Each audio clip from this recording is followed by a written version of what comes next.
I think this is a vibe. Oh, do you guys want to see the... Look at all the stickers. Do it for him. Fuck the police. Yeah, actually, I will. Cat Leon. Here for the spice. It's all in your head. Main character energy. Leon Kennedy wouldn't treat me like this.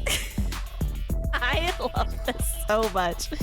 It's so funny. It's so good. All right. Are we ready? Dear God, stop showing. We're ready to spice it up. Choose a skin color.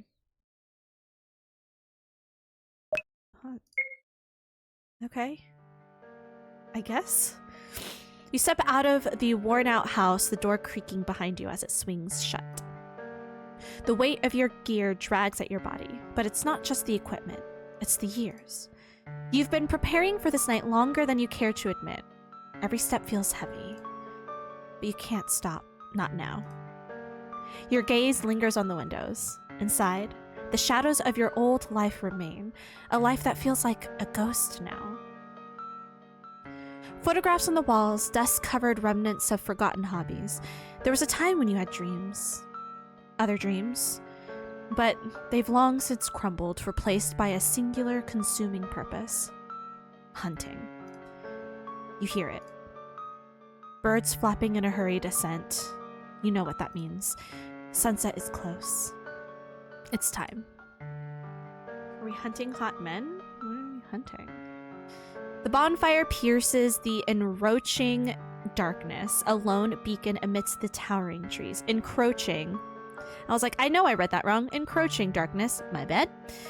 A lone beacon amidst the towering trees. You finish threading the barbed wire from tree to tree, building a harsh perimeter around the clearing. A trap with no escape. Your gaze drifts toward the horizon as the sun sinks lower, disappearing behind the trees, casting long shadows that stretch like dark fingers clawing at the ground. You need to be fast. They'll come soon. Yeah, put them outside. That makes sense. You extend the explosives beyond the clearing, placing tripwires along the outer perimeter. If any of them manage to slip past the first line of defense, these will catch them. Tonight, there's no escape. The forest deepens into shadow as you finish setting the tripwires. You nod, satisfied. But there's one last step. Pulling out a knife, you make a swift cut across your palm, letting your blood drip onto the soil. Damn. It's dark, almost black in the fading light, and the ground drinks it up, vanishing as quickly as it falls. You wrap the wound with a strip of cloth, tightening it until the pain is just a dull throb. You don't usually do this. They're already drawn to the living, but today's different. You need all of them to come. Just open their box. You tried tracking them to their lairs before, but the tunnels are too winding, too deep, too impossible to navigate. So instead, you draw them out, just like they lure humans, using their scent to pull people to their deaths. It's a brutal contest of hunters, and you intend to be the last one standing. Sliding the gas mask over your face, the rubber cool and constricting against your skin, you settle behind a tree. A sharp pang of isolation digs into you. You wish you didn't have to do this alone, but the remaining townfolk have changed. Consumed by whatever the creatures emit, they've become something else. Something hollow. You need to put a stop to this before they sacrifice someone else. The last ray of sunlight disappears, leaving a dense, suffocating silence. It's as if the forest itself is holding its breath, aware of what's coming. Your hands tremble slightly as you grip. I can read, guys. Grip the flamethrower. Its metal cold despite the sweat on your palms. I wish you had told Riley. What do you mean like we're buddies? What do you mean just tell him? As soon as the creatures step into the clearing, the explosives will rip through the first wave and the barbed wire will hold the rest in place. Then more will come. You'll pick them off, wave by wave, until nothing's left but ash. After all these years of hunting, it all comes down to this. Tonight, either you kill them all or they finally take you. I'd like to think there's too many for just one person. Leon's POV. Oh. Hi. Leon drives into the city, the streets dead and abandoned. Another ghost town courtesy of Umbrella. I almost read it as I almost read that as Umbrella. Not gonna lie. Brain wanted to finish that word and I was gonna say Umbrella. Another ghost town courtesy of Umbrella. She cleared it out. Boarded windows, doors nailed shut, like they're trying to keep something out. Or in. He wonders, how many more are there? He thought that after Umbrella's downfall they had dealt with all of them, but every now and then another one pops up. He feels it, a prickle on the back of his neck. His eyes flick to a cracked window as he passes, but there's nothing there, just shadows, shifting with the last light of day. Please don't time me out. Lord. Hate it when the neighbors are this quiet. Man, wish this had voice acting. I volumed down what happened. I almost read Umbrella as Umbrata. So we're now in canon. You have cleared out a whole town and now it's a ghost town. You do such a good job. The sun sinks lower, bleeding orange and red across the sky. He sighs, tapping his fingers on the handlebars. He wanted to get here earlier, but the mission briefing dragged on and the local cops weren't exactly helpful. When he asked if they'd seen anything strange, they all gave him the same blank stare. Nope, nothing, sir. He's not sure if they're lying, clueless, or just terrified. His GPS flashes, guiding him toward the lab on the outskirts. It's nestled in the forest up on a hill. Yeah, we just call Umbrella Umbrata. So now you run a whole organization. As you should, because you're a boss-ass bitch. Easy enough, right? Just find the missing team, check the lab, and get out. Simple. Except it never is. Leon kills the engine and swings off the bike. Oh, he was on a bike? I don't know why he probably literally, I probably read that, but my brain just was thinking of him in his car in the game. Leon kills the engine and swings off the bike, the silence wrapping around him. The air feels wrong. Too still. The kind of stillness that gets under your skin.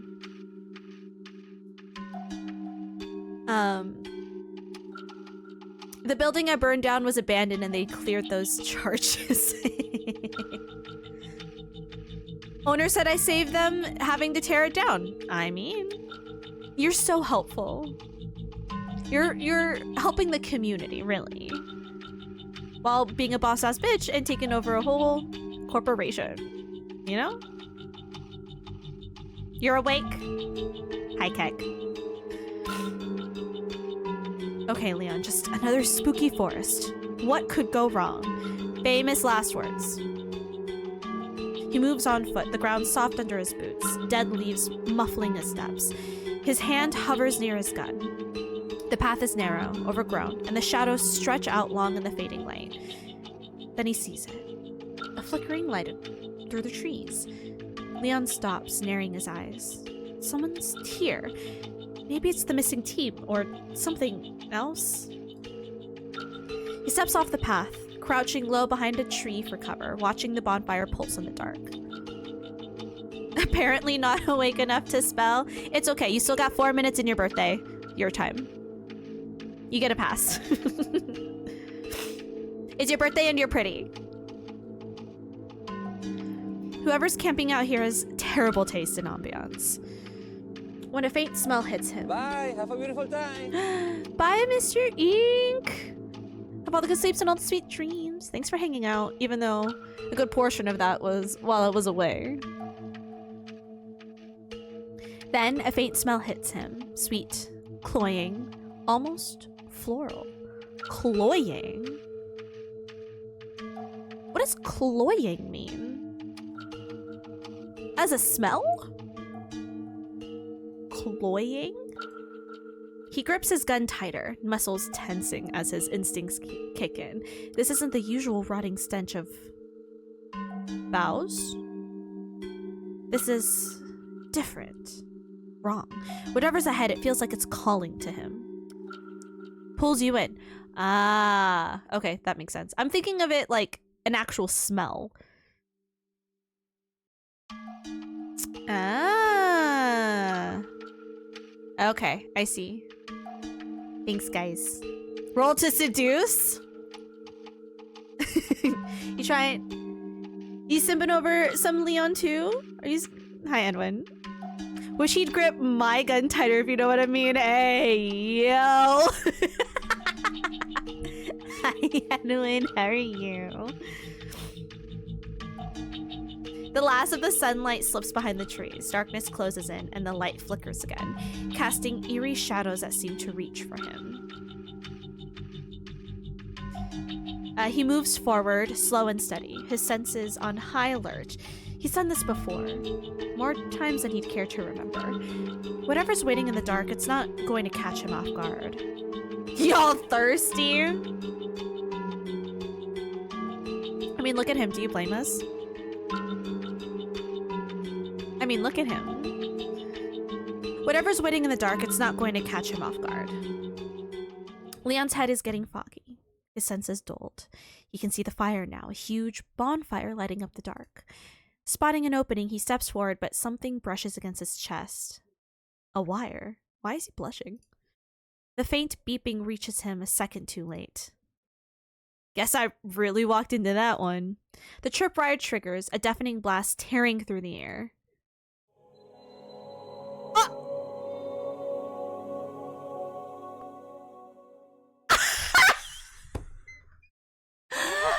Did I kill Leon?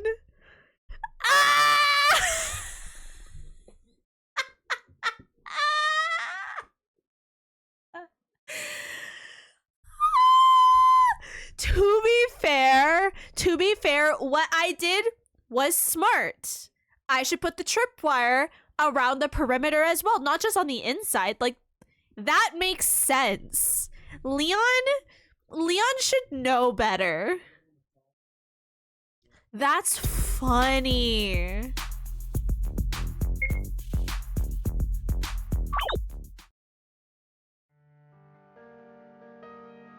That is so funny. Only on the inside of the clearing, I guess. Okay, at least we can kind of just skip past everything. Okay. Oh, whoa. I didn't realize I had to turn it off. Wait, we skipped a lot? That was unintentional.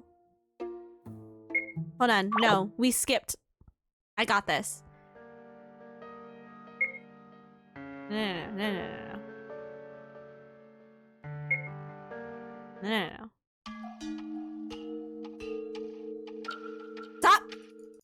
Stop!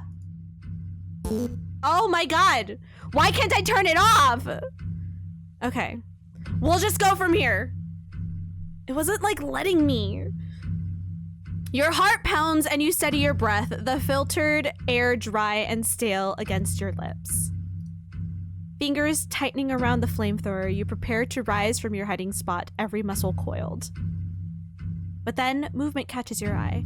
A figure slipping through the clearing. A man. A man! Get him. You freeze, watching as he steps closer to your traps. Wait, is he? He's disabling your tripwires. Your pulse races, heart hammering in your ears. Without thinking, you sprint from your spot, weaving through the traps you've committed to memory. Fingers are tightening around my own flamethrower, if you know what I mean. Edwin, please. You! Stop! Your voice comes out muffled, distorted by the mask. Oh. You! Stop! There we go. Is that better? But he halts, turning to face you. For a split second, you're taken aback. He's not what you expected. Hot, sharp features, piercing eyes, striking in a way that seems out of place here. Not the kind of person you'd expect to stumble into a nightmare like this. Your gaze flicks to his hand, hovering near his gun. Posture tense and controlled, definitely not a civilian. Am I able to, like, save? I'm not able to save. That's wild. Your gaze flicks to his hand, hovering near his gun. Definitely not a civilian. These traps are mine. I'd appreciate it if you didn't mess with them. Sorry. These traps are mine. I gotta go. These traps are mine. I'd appreciate it if you didn't mess with them. Immersion, right? He glances around at the scattered wires, looking almost amused. Oh, my bad. How many did you disable already? He tilts his head, thinking for a moment. A few. You curse under your breath, gripping the flamethrower tighter. Just your luck, a clueless outsider ruining the day you've waited years for. Why do you need so many explosives? I'm hunting. Immersion, Jadis! His eyes shift to the flamethrower in your hands, then to the barbed wire strung between trees. You have a rather unconventional way of hunting. You take a steadying breath. No time for this. You're not from this town, are you? Why am I still wearing the mask? You really should leave. Now. Your gaze drifts to the tree line, where you sense movement. The scene is starting to seep in. That sickly sweet floral odor the creatures emit. He's not wearing a mask. Already you see a slight daze in his eyes. He won't last long if they get too close. The man shakes his head, taking a step closer. Not an option. I've got to get to that lab, and this is the only way through. You fidget with the flamethrower, torn between curiosity and frustration. Whoever he is, he needs to leave. I'm committing to the bit. You have no idea what's out there. Turn around. Wait until morning. Whatever you're looking for at the lab, it's already been ransacked. But do whatever you want. Just not right now. A familiar sound echoes through the forest. The same clicking, the same sickening creak. They're getting closer. He hears it too, his stance shifting, eyes narrowing. What I would like to know is, like, why is he disabling all of these tripwires? I feel like they're probably there for a reason. Just go around them? We live in the zombie world. Leon isn't very smart, is he? Oh my god, you got Eve! That is so perfect.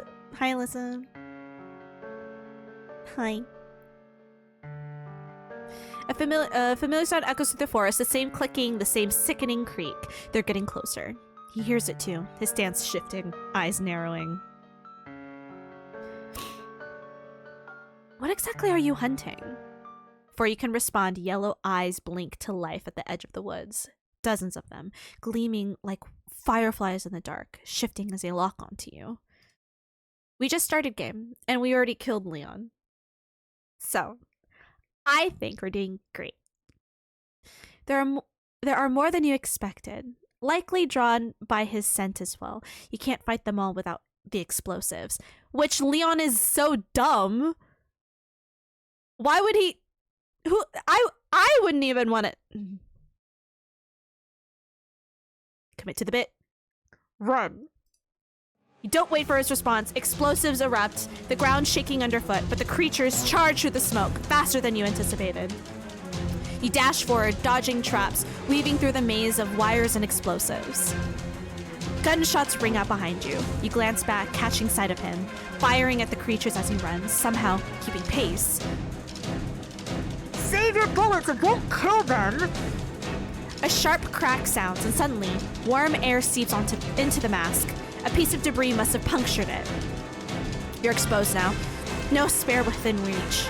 You can only keep running. Barreling through the underbrush, you fire the flamethrower behind you, a wave of fire scorching the air. The creatures shriek and stumble back, but keep coming.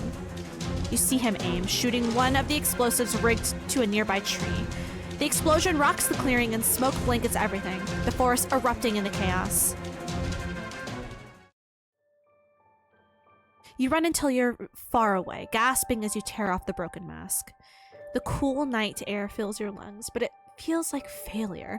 Everything you built is gone. The traps, the explosives, all of it wasted. I did. Lucas texted me. As I was coming back from the meeting, Lucas texted me and I was like, man. The man catches up, glancing back at the smoke and fire flickering in the distance. His gun is still in hand and he looks unfazed. Quite the fireworks show back there. He looks at you, raising an eyebrow. What were those things? You fought them before, right? Your blood boils and you throw the broken mask to the ground. Ooh.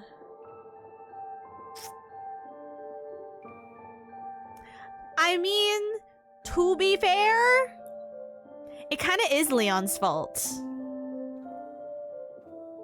Like, dude,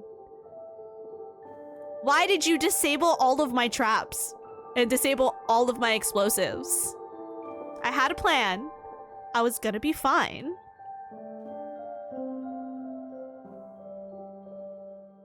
You still wear it during sexy times? Jadis, please. It's his fault. Yeah. It's all your fault. What? I was going to kill every last one of them. I had everything set and you ruined it. You ruined everything. He takes a defensive stance, eyes hardening. Hey, I didn't know you had that place rigged to explode. Maybe next time leave a sign. Leon, were all the explosives lying around not already a sign?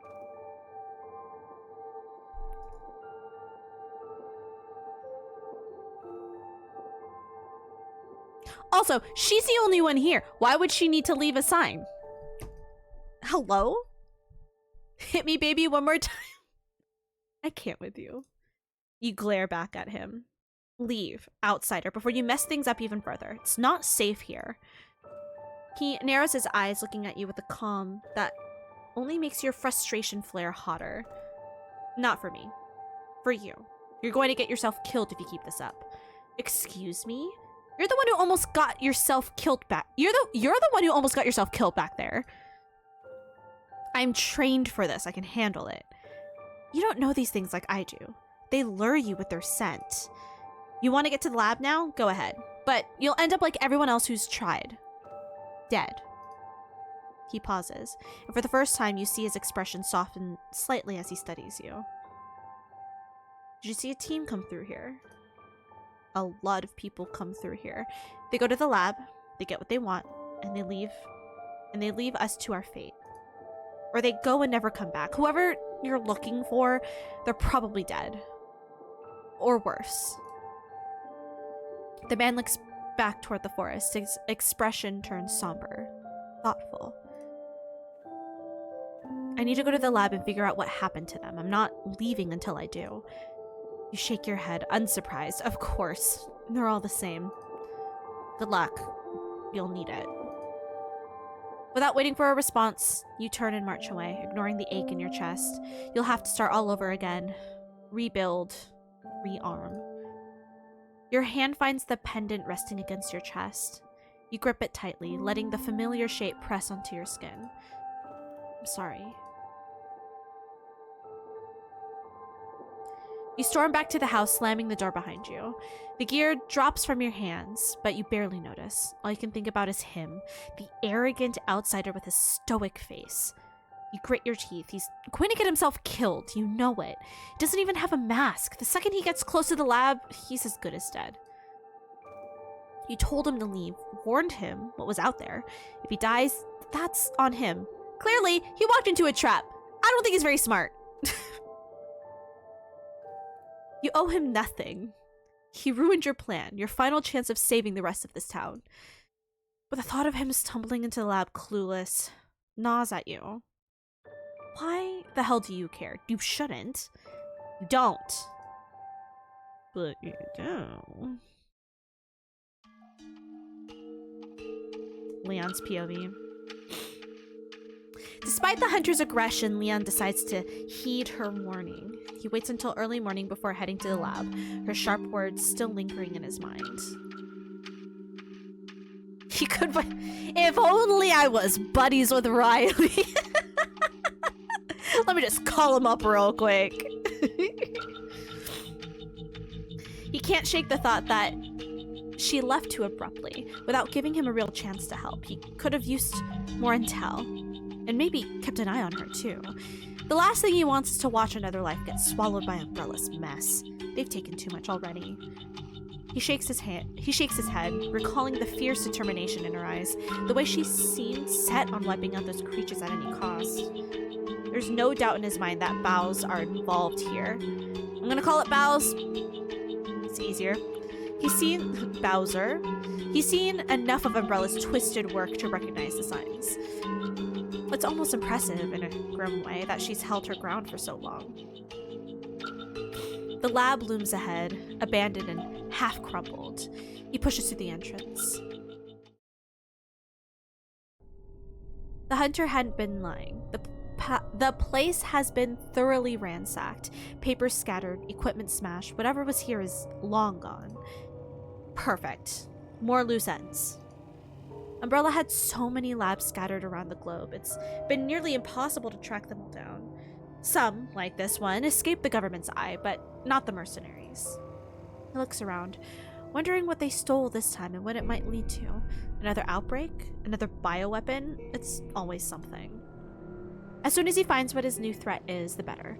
Maybe the rest of the town and that hunter can still be saved. Oxygen. Oops. I clicked outside game. He pauses, his mind drifting back to Spain. The village, the people, so many lives destroyed. So many people who never had a chance. Why Spain? Damn. He clenches his fist, wishing again that he could stop it all for good. I'm gonna fix something really quick because it's bothering me. And it's not, I know it's not bothering anyone else, but it's literally just bothering me.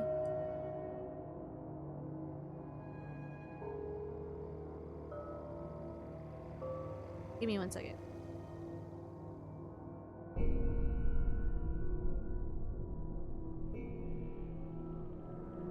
I have no good reason for this to bother me other than it's just I keep looking over and it's just uneven. It's still technically uneven.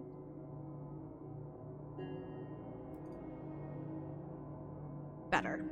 It's just better. Okay, we're good, we're good, we're good. He clenches his fist, wishing again that he could stop it all. For good. But nothing is ever that simple. He's just one man, fighting an endless war. Still, he'll do what he can, like he always does. He pulls himself back to the present, focusing on the task. After rummaging through a few cabinets, he finds a torn notebook. Its pages smudged with age and grime. I just realized. What is this game called? Requiem's Echoes? Requiem's Echoes, right? Requiem's Echo. I should probably do that, since we don't actually have the game. I'm thinking about all these things like last minute. We're fine. He pulls himself back to the present, focusing on the task. After rummaging through a few cabinets, he finds a torn notebook, its pages smudged with age and grime. It seems like a personal diary of the lead scientist. April 12, 1988. Initial tests with the mold on humans have been promising, though at great cost. Mortality rates are high, but I am confident we will create a host strong enough to receive the progenitor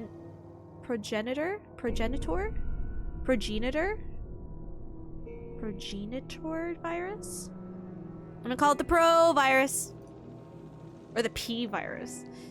I seem to have found a way to reduce mortality rates, but the subjects are changing, disturbingly so. They're becoming more moth-like, though imperfectly. The process of HGT appears to be responsible. These hybrids are now half human, half insect, emitting a powerful scent that draws humans toward them. The smell acts like the pheromones of female moths, inducing a heightened arousal state to those nearby. Masks are now mandatory for all personnel in the test areas. Subjects must remain contained at all costs. This might prove useful to capture new test subjects. Amateur janitor.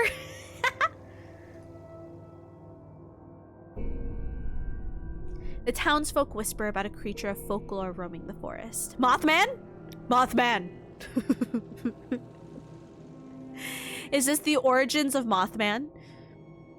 Which serves our purposes well. A new development. Subjects have begun reproducing. Their larvae feed exclusively on human flesh. I am uncertain of if this offspring will be able to receive the virus, but it's a potential breakthrough. We will continue observation. Disappointing results.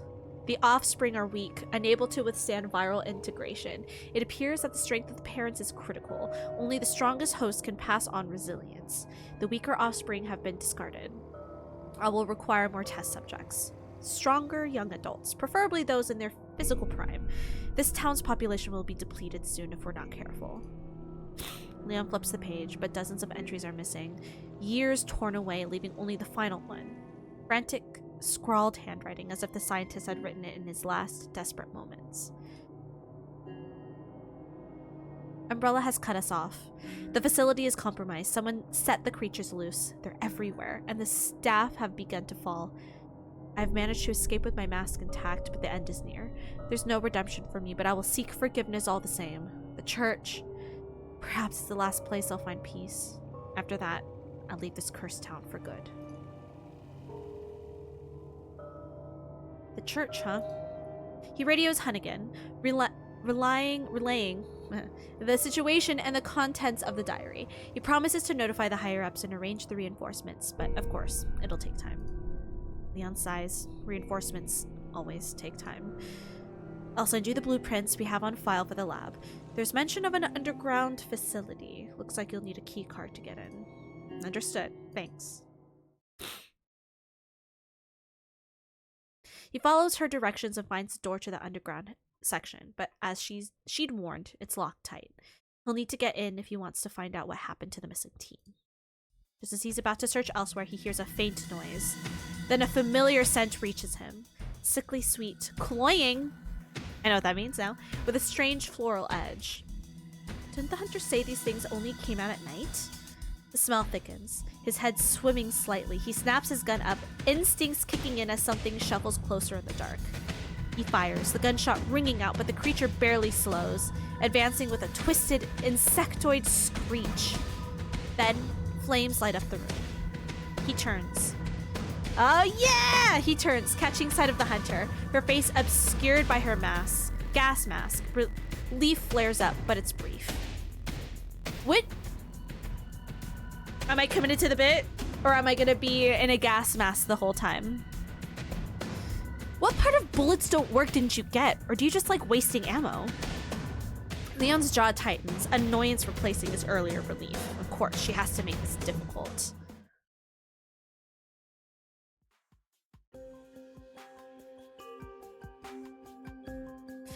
The man catches up with you outside, his eyes narrowed, but you can almost see a flicker of relief beneath his guarded expression. You were following me? Next time if you want a closer look, maybe just ask. Oh, he's a douche. I wanted to see if you were as competent as you claimed. You gave him a once-over unimpressed. Clearly not. I had everything under control.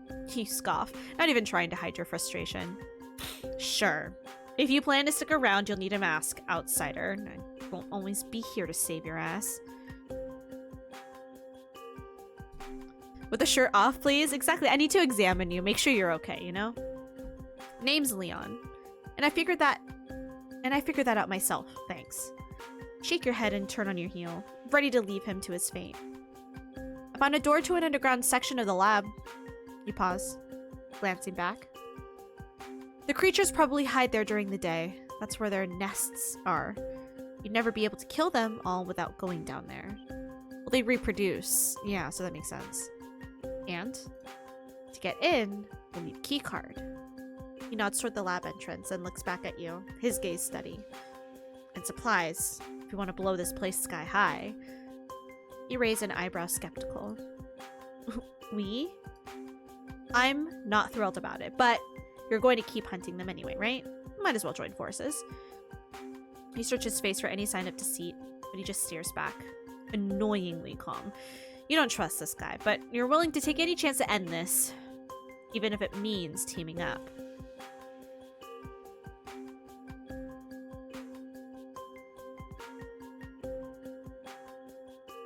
Now why would you give this to me as an option? Now why would you give this to me as an option? Because clearly, I'm gonna make him say please. Say please. What? Say please, and I'll help you. Are you serious? I'm the one doing the helping here. You cross your arms and wait, watching him wrestle with himself, his pride visibly taking a hit.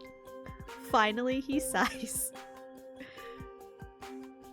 You sure do make a guy work for it, huh? Fine. Please. You start to smile as he completes the sentence. Please try not to enjoy this too much. Your smile fades into a frown. Oh, trust me. I won't. You pull an old, worn map of the town from your jacket. Well, obviously I'm a brat. Kidding. Leon leads in to... Oh. Interesting. Leon leans in to look at the map, his shoulders brushing against yours. For a moment, you catch the scent of him. Sweat and smoke from the fight, mixed with something faintly sharp, like aftershave. It's oddly distracting, and you step back with a glare.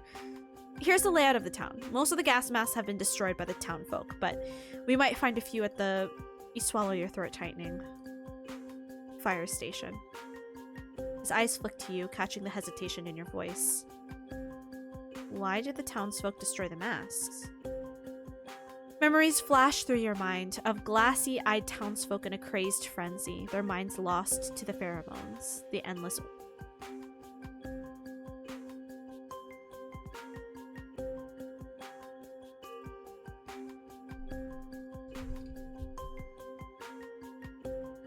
The endless orgies.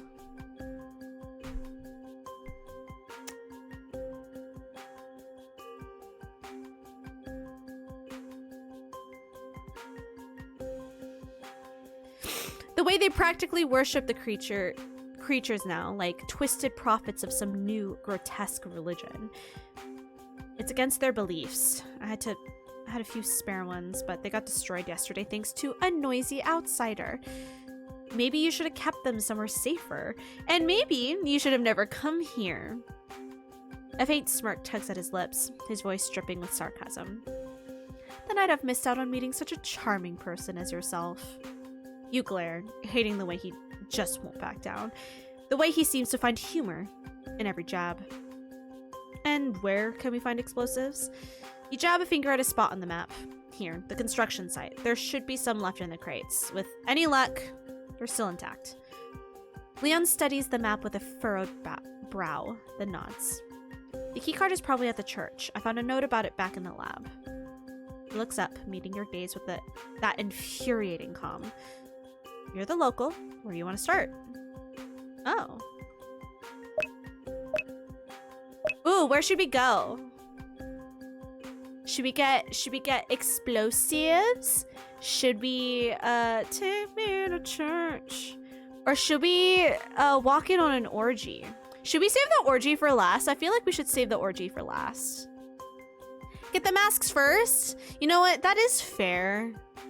We probably should get Leon a mask. But I don't want to save the orgy for last. But you know what? No, this... Excuse me, what? You heard me. We're gonna walk in on an orgy. Perfect timing, Hal. Come on, orgy, let's go. Come on, orgy, let's go party, please. We can't have him dying again. We can't, and we need to get. My only problem is like, if the townsfolk, are they still alive? Are they still there? Right, the orgy does feel like a finale. I don't know. That's what I'm thinking. Like, are they all dead? Or is it still happening?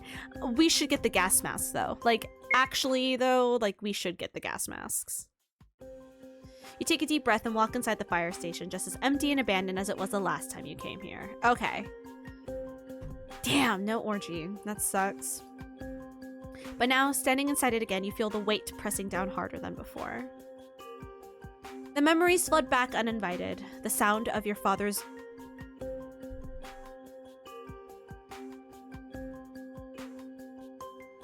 Okay. I was gonna be like, was it part of the... Or I don't want to see that. The sound of your father's voice, the sight of him in his gear, the pride in his eyes when he talked about the work he did. He was a firefighter. Okay, that's fine. That's fine. It's been years, but somehow the pain feels fresh, sharp as broken glass. Leon scans his surroundings, his gaze darting around the room, assessing every potential threat and exit. His stance betrays his training. All business, all vigilance. You, on the other hand, are just trying to keep yourself together, forcing one foot in front of the other. The last thing you want is for him to see how much this place affects you. You know what, Courtney? I like how you think. The layout's simple. First floor has the main room, storage, some lockers. Upstairs, risky. There's probably nothing we need up there. You know an awful lot. You catch the flicker of curiosity in his eyes, and attention seizes in your chest. Memories flash too fast to block them out. Your father's gruff laugh echoing off the walls, the smell of burning wood from the old stove, the sound of men joking, slapping each other on the back. The ache you've kept buried for so long sharpens, settling like a stone in your chest. I came here a lot when I was younger. Keep your voice flat, but Leon's gaze narrows, as though he can see straight through the wall you're trying to put up. He's not stupid. He knows there's more you're not saying. For a moment, his brow furrows, his expression softening just enough for it to make you uneasy. You can feel him weighing his words, like he's considering saying something kind. Something that might crack through the armor you've built around yourself. If this place means something to you, we can... Don't. Your voice comes out sharper than you intend, cutting him off before he even finishes. He can finish. You don't care. The last thing you need is him poking around in parts of you that aren't his business. Leon's jaw tightens, his mouth pressing into a thin line. For a moment, he just looks at you, an unreadable expression in his eyes. Finally, he gives a short nod, clearly deciding to drop it. Fine. The word lands heavy between you, thickening the silence. You can feel the distance growing, as if both of you are retreating behind invisible walls, mirroring each other's defenses. The quiet stretches, taut with unspoken things neither of you are willing to acknowledge. At last, Leon jerks his head toward the staircase, his voice cold and brisk. We should check the second floor too. Could be more supplies up there. The structure's a mess. It's better if we stick to the first floor and make sure we don't miss anything. His eyes narrow. His stance firm as he's digging in his heels just to challenge you. That's exactly why we should go up. The townsfolk probably haven't searched there. It might be worth the risk. The frustration coils tighter in your chest, the weight of the memories pressing down like lead. You want to tell him to back off, to stay out of places he doesn't belong, but the stubborn set of his jaw mirrors your own, and you know he's not going to back down.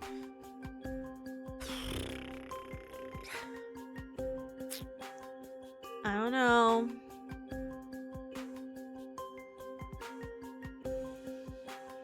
We probably should go up there.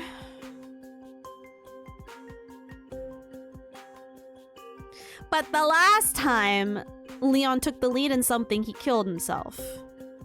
So, should we follow our gut instead? What are we thinking?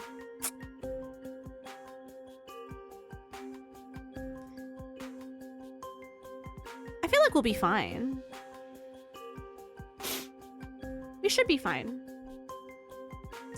Yeah. Stop being an Aries. What do you mean? This isn't even being an Aries. This is like, she's having flashbacks. She has trauma. This is a little different. We did kind of pick Brat. You know what? Laura does have a point. We did pick Brat mode. Nah, we're gonna go with Leon. You grit your teeth, unwilling to argue further. Fine, let's go to the second floor then. Together, you make your way up the creaking staircase. The floorboards groan underfoot, and each step feels like it could be the last. Your eyes scan the empty...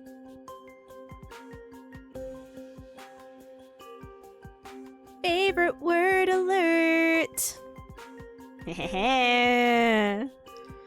Your eyes scan the empty, dilapidated space, searching for anything useful. Just as you're about to turn back, Leon gestures to a dusty corner near a row of broken lockers. Found something. 2 gas masks lie there, half hidden beneath some debris. But before you can respond, the floor beneath you gives a sudden violent lurch, and we die. Let out a gasp, stumbling as the wood cracks and shifts under your feet. Leon reacts instantly, grabbing you by the arm and pulling you against him just as the ground crumbles beneath you both. You crash down together, the impact sending a jolt of pain through your body. For a moment, you're too stunned to move, lying tangled in the debris with Leon's arm still wrapped around you. Romantic. His breathing is heavy, his face close enough that you can feel the warmth radiating off him. Yes, I was right about the floor. You shrug his arm off as you push yourself up. Thanks for almost getting us killed. Leon scowls, his voice dripping with sarcasm. You're welcome. You grab the 2 masks, your fingers trembling just slightly, and turn to head back down the stairs, refusing to look his way. As you're moving, your hand brushes against something small and solid in the dust. You stop, bending down to pick it up, and your breath catches. It's a photograph. Worn and faded, edges curling from age. Your father and his colleagues, smiling and alive, their faces blurred but unmistakable. You swallow hard, a lump forming in your throat. For a second, you consider showing it to Leon, sharing that piece of yourself just this once. But then the walls come back up, solid and unyielding. You fold the photo and slip it into your pocket, its edges digging into your skin like a reminder. Leon's voice breaks through the quiet, snapping you out of the moment. Find anything else? Your hand tightens around the photo, hiding it deeper in your pocket. No, let's leave. He doesn't question it, and you follow him out of the station, leaving behind the memories and the ghosts that cling to this place like shadows. The silence between you is as heavy as ever, and though you walk side by side, you feel miles apart.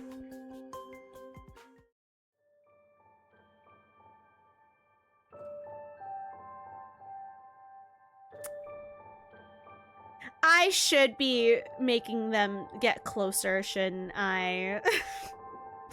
If we want a happy ending, I feel like... But I like the bickering.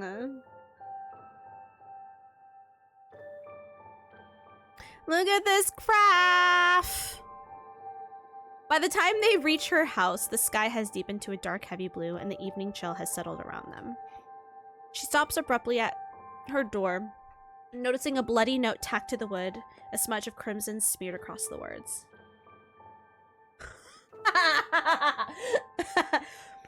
You bring up a good point. And when I see you, 3 words. Gotta add that in there.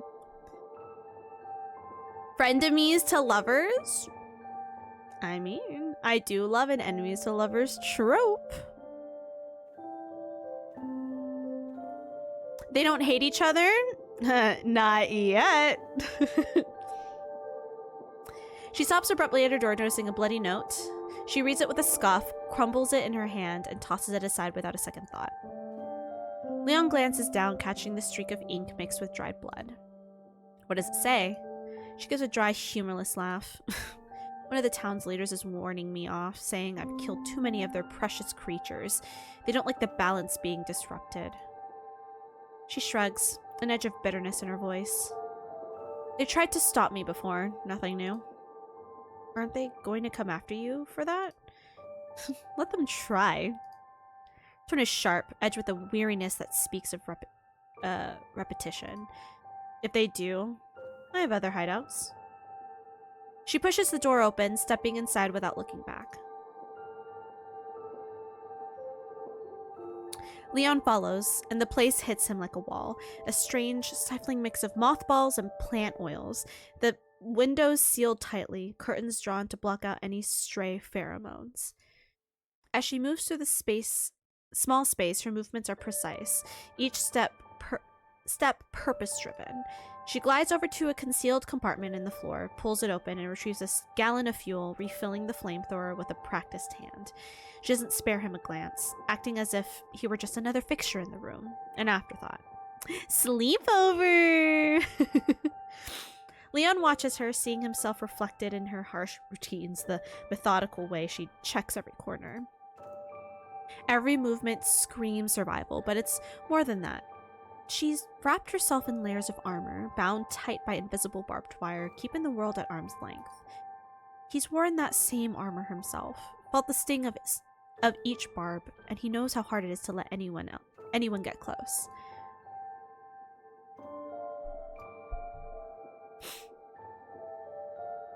You sit on a worn chair, focusing on tending to your wounds, cleaning and wrapping them with quick, experienced movements. Leon is scanning your space, his eyes drawn to a small cluster of faded photographs on a shelf. His fingers hover over one of them, hesitating. When did this all start? You keep your eyes on your wound, tightening the bandages just a little too hard. 3 years ago. A pause. Then you add, almost as if forcing yourself to speak. The creatures have been around as long as I can remember. They'd take a few people each month, and no one would care unless it was family. Just some old folklore story to scare kids into staying inside after dark. You take a deep breath, fighting down the memories clawing their way up. But then the lab shut down. Everything changed. They came every night like clockwork, taking anyone outside after dark. Anyone who didn't make it inside was gone by morning. Now it seems they hunt whenever they need to, and it helps that the townspeople offer them sacrifices every week, without fail. The room goes silent, your words hanging in the air like a shadow. You brace yourself for him to ask about the people in the photos, about your family, about the ones you lost. But instead, his voice is quieter, weighted with something you can't quite place. Why did you leave? You freeze, hands still on the bandages. You don't answer right away, letting his questions settle into the silence. Then, you resume tending to your wound, though your voice is flat and controlled.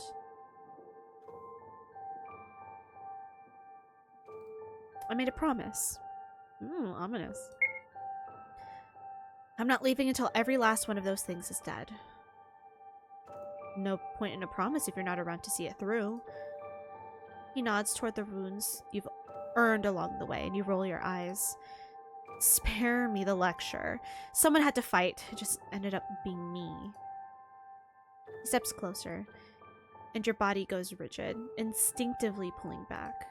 But he holds out a small tin, something herbal and pungent with a mix of earthy scents, lavender and other sharper herbs. What is this? For injuries.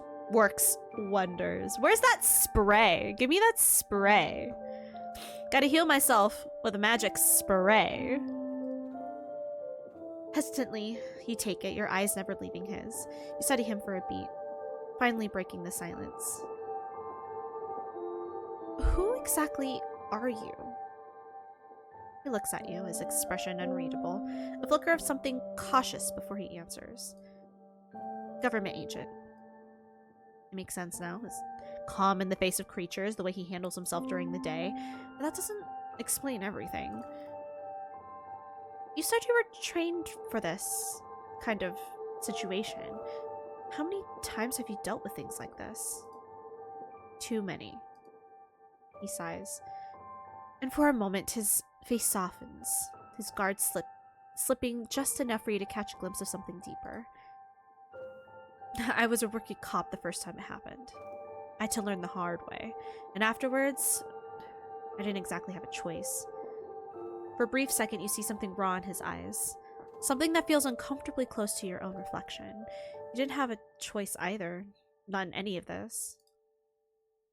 Why don't you leave? Surprise flickers across his face, and for an instant, you catch a glimpse of something like pain. It's not that simple. You think you might finally get something real out of him, a piece of truth to hold on to, but then, just as quickly, his walls snap back into place. And someone has to fight. It just ended up being me. You let out a hollow chuckle, but stop yourself before it fully escapes. You can't afford to get comfortable around him. Even if he doesn't seem like a threat now, you remind yourself that he's just another outsider. For all you know, he's only being nice to get under your skin and to make you lower your guard, only to leave, like everyone else has. You shove the tin of herbal medicine back at him, a bit more forcefully than necessary. Here, agent. You'll need it more than me. He looks down at it, raising an eyebrow as he takes it back. His expression somewhere between amused and unimpressed. Your reckless confidence is almost charming.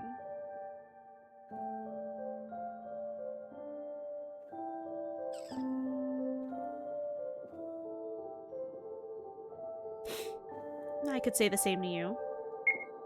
Well, I am charming. Okay, bitch. I take it back.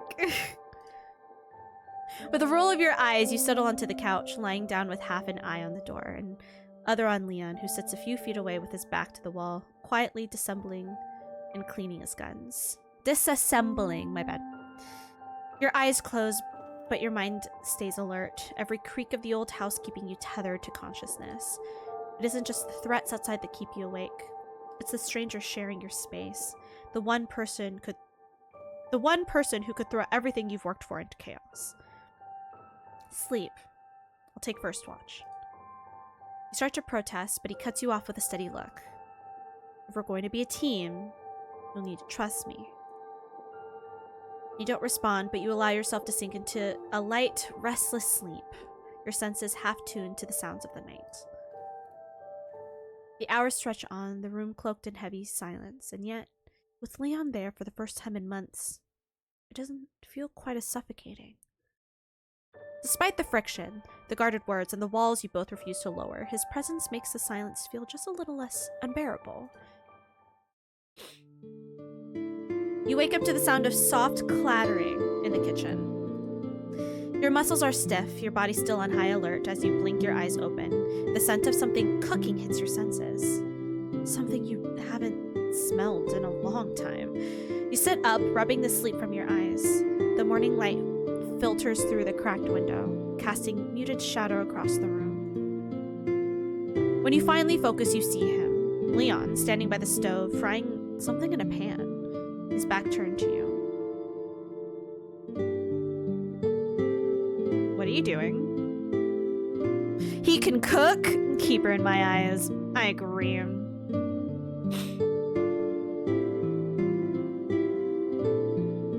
Why didn't you wake me up?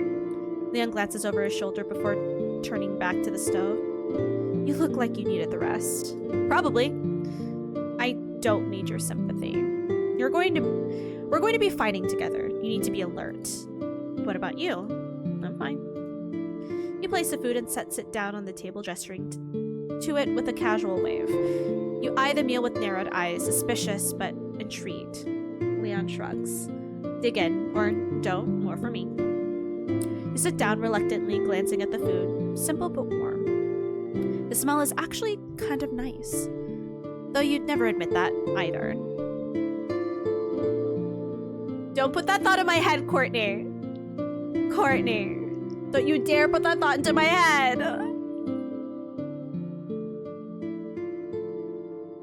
I could probably find him in an outfit similar. Please. Please.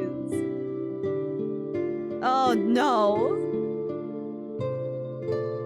It's better than anything you've had in a while. You pick up a fork, stabbing into the food without much ceremony, but you're already feeling a little less irritated. Where are we going today? You ask, trying to steer the conversation back to something practical. Something that doesn't feel domestic. Leon sits across from you, shrugging as he eats. Your call? Alright, we got the torch. We should get explosives. I feel like we should do the explosives next.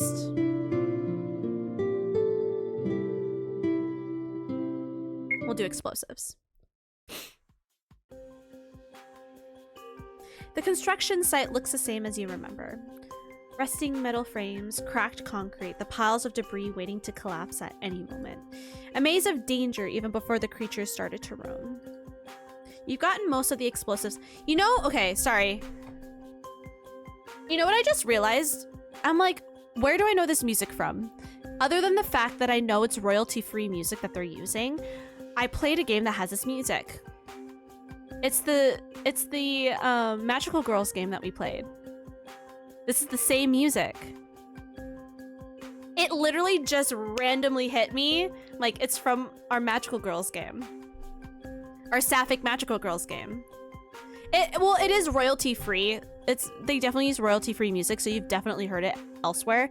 But I was just trying to think of, like, on stream. Like, I know we did. On stream. And I was right. You've gotten most of the explosives out over the years, but there were always a few crates and places too risky to reach on your own. Maybe now with Leon's help, you can finally grab the rest. As you lead him through the site, you feel the weight of his gaze scanning the area. Always assessing, always alert. He moves like a trained agent, calculated, confident. Well, I mean, he is. He makes it look so easy, like he's strolling through a park instead of a half-collapsed death trap. Then, voices echo through the steel beams, faint but unmistakable. You and Leon freeze at the same time. We need to clear all this junk out. She's still using those damn explosives. I don't know where she keeps finding more of them. Shit. You can't see them, but you can hear their footsteps crunching through the rubble. Too many of them to handle head-on. Tension coils in your gut as you look at Leon, who's already watching you with that annoyingly calm expression. If we want to search in peace, we need to get rid of them. Or we could just sneak past them. You shoot him a withering glare, voice dripping with sarcasm. Yeah, because that's worked so well for me in the past. These people aren't exactly blind, Leon. Getting them to leave is safer. Sneaking past them is smarter, less chance of getting caught. The air between you crackles, each of you digging in your heels, neither willing to back down.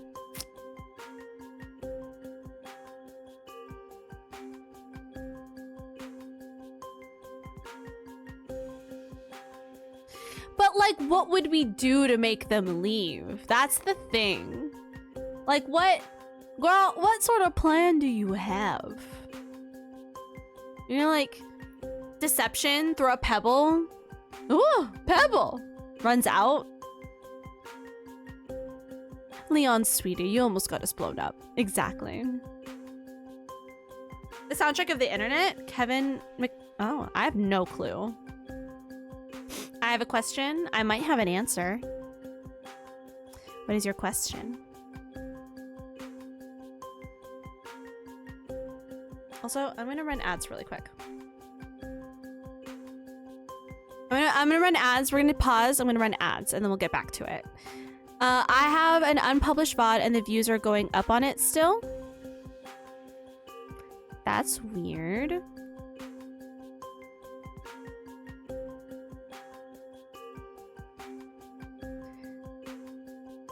Links don't work if it's unpublished, does it?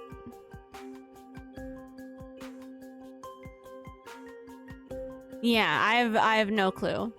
That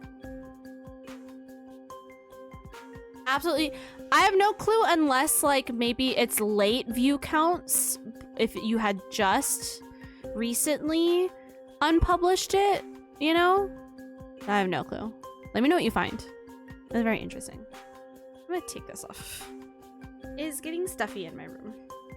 I take off sweater.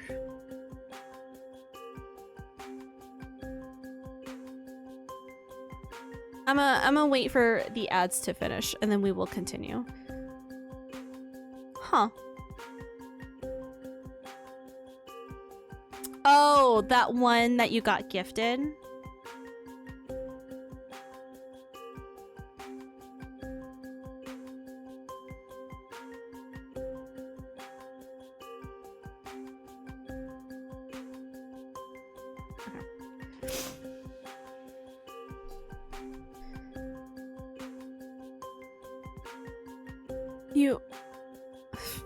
You know what? I expect nothing less from you. Like, I should be shocked, but I'm not. I'm not. So, do you want me to say I love that for you? Or do you want me to say I hate that for you? What is the proper way to tackle this? Then I hate that for you. I figured I might as well ask, depending on the vibes. You're so welcome. All right, so what should we do? Should we sneak past them or should we make them leave? It is him! Oh my god, Edwin, you called it. Damn. Okay. Nice. Okay, so how should we go about this? Should we try to sneak? Should we follow Leon? I mean, to be fair, he is the government agent, but he also do be a dumb. He's been a dumb twice, so I don't know.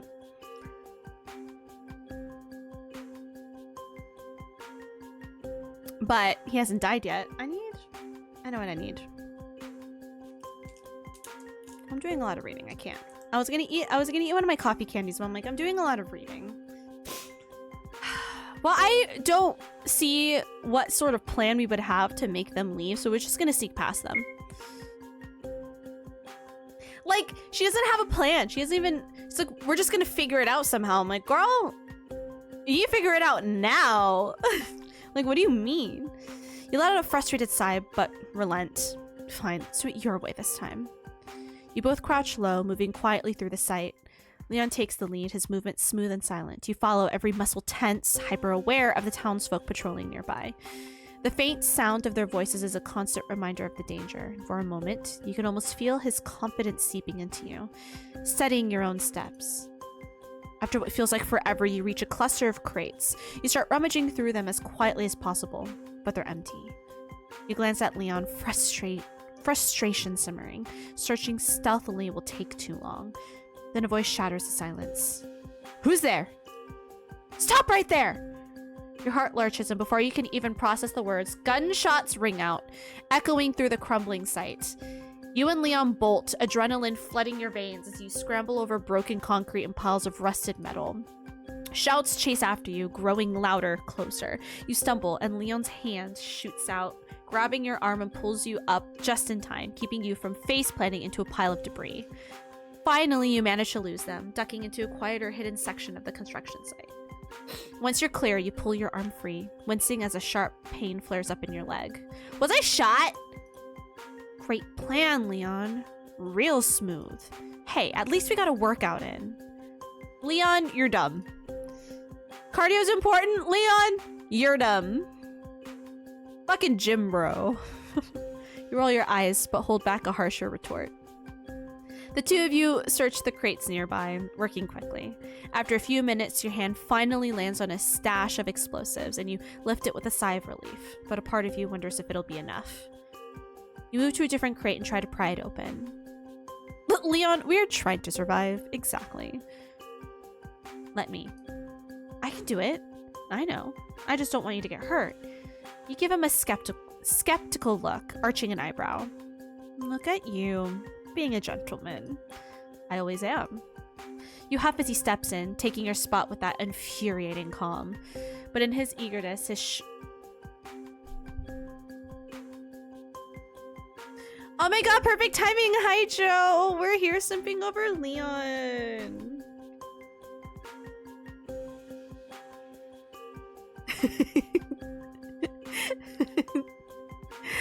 Hi, Joe. How are you?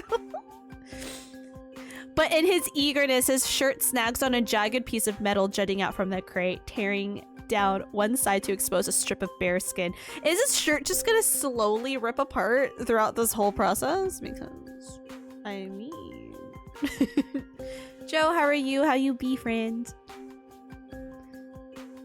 Not the midriff shirt rip. I know, right? Make it into a crop top. Sir, do you need us to get the first aid kit? I think you should take off your shirt so I can make sure that you're okay. You can't help the smirk that tugs at your lips. Nice one, Agent. He looks down at the ruined shirt, unimpressed. Just what I needed. You turn back to the explosives, putting them in your bag, trying to ignore the rustling fabric behind you. I know, right?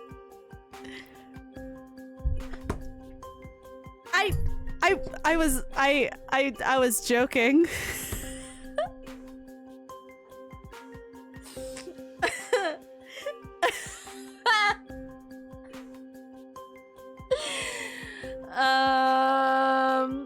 Yeah, it's a dating sim visual novel for science. Thank you, Umbrata.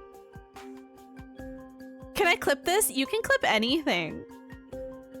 You can clip anything that you want to clip. But when you glance over, he's shrugging off the shirt entirely, leaving his upper body bare. We're so hot, we're so fly, we're so hot, we're so fly. Yeah, yep. Wait, where is it? Wow, it is hot in here. Leaving his upper body bare. I'm awake. Everyone's awake now. Every line of muscle and scar exposed in the dim light. For a second, you're caught off guard, your eyes lingering on the hard planes of his chest and the subtle movement of his shoulders. You force yourself to look away, jaw clenched, but he noticed, and he's clearly not letting you off the hook. It's me. I'm science. Didn't think you get distracted that easily. No. I am super focused. You clench your jaw, willing your pulse to steady. This could help us distract the town people. That's right. You right. I'm just wondering if you plan on strutting around like that. We're here for supplies, not a show. He chuckles, tossing the torn shirt aside with a smirk. As much as you'd love that, I've got a spare on my bike. Unless, of course, you want me to stay like this. Yes. Yes, a million times yes. Without missing a beat, you raise an eyebrow, leaning in just enough to make him hesitate. And what if I do?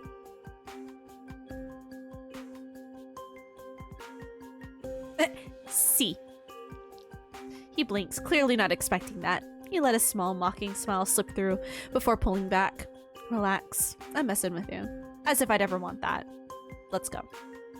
He grabs a bag from you, a hint of a frown creasing his brow as he mutters under his breath. Could have fooled me.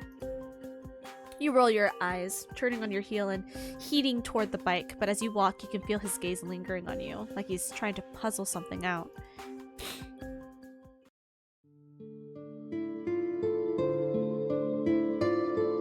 The ride back to her place is shrouded in the rich amber glow of the setting sun, casting long shadows across the path.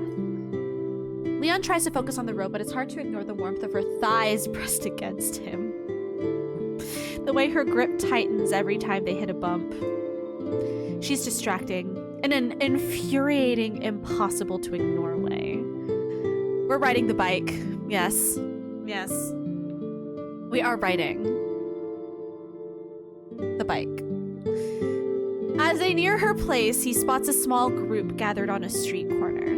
Their voice is low, but thick with tension. She taps his shoulder, signaling for him to stop. They both listen, half hidden in the deepening shadows. Bodies in the forest. She's done it again. She needs to be stopped. Leon's gaze shifts, taking in the bruises and scars wrapped around the group's wrists, legs, even their necks. Dark marks that look like chains binding them to something unseen. She'll get what she deserves soon. He glances back at her. She rolls her eyes, acting unfazed by their words, but he doesn't miss the way her hands clench the handles by the... Sorry. Let me read that again, because my brain didn't catch any of that. He glances back at her. She rolls her eyes, acting unfazed by their words, but he doesn't miss the way her hands clench the handles by the bike seat, knuckles turning white. Eventually, the group disperses, and Leon nudges the bike forward, guiding it through the empty streets as dusk descends around them. Silence stretches between them, thick and charged, until he breaks it. What's with the scars? She's quiet for a moment, gaze fixed on the road ahead, her voice dropping to a low, almost resigned tone. They tie themselves down while they breathe in the creature's scent. It keeps them from wandering into the woods and getting killed, but the aphrodisiac effect still lingers. They're too far gone. All of them. Yes, it is. Yes, it is, Pandasa. It do be Leon Kennedy. You missed it. He was shirtless like a couple minutes ago. You missed it, bestie. Fighting that T virus. This one is actually a P virus. That thirst virus. I mean, no, this one is a P virus because pheromones. That's all I got. That's all I got. I'm calling it a P virus because the word, I know Jada sounded it out for me. I'm not going to try to say it. It's called the P virus. How are you? How you be? Hydrate, you thirsty hoes.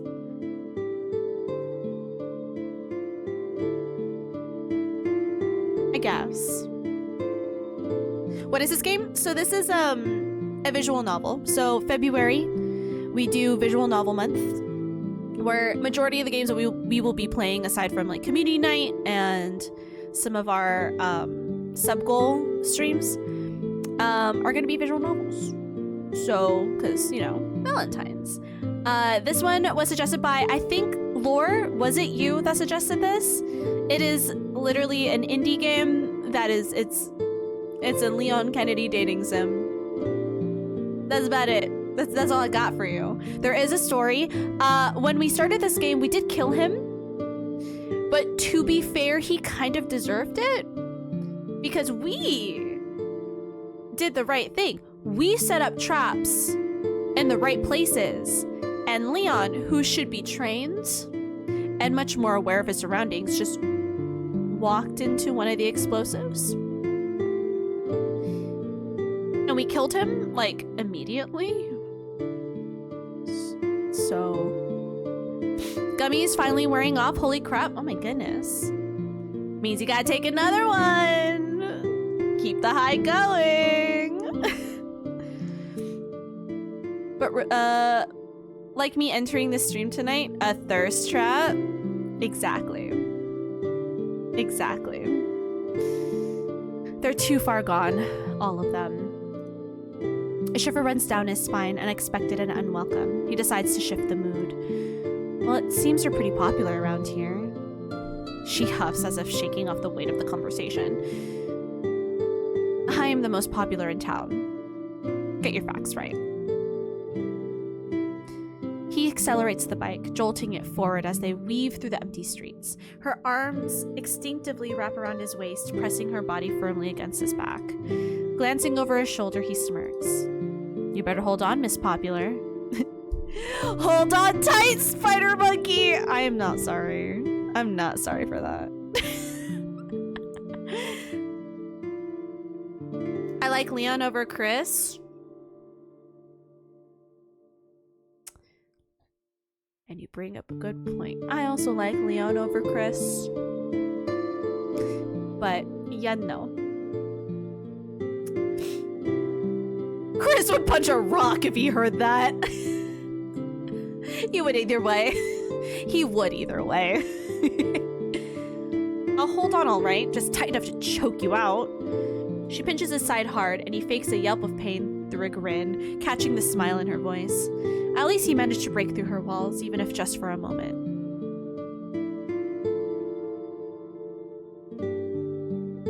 long has the piano been overpowering your mic? Has it been? I can turn it down.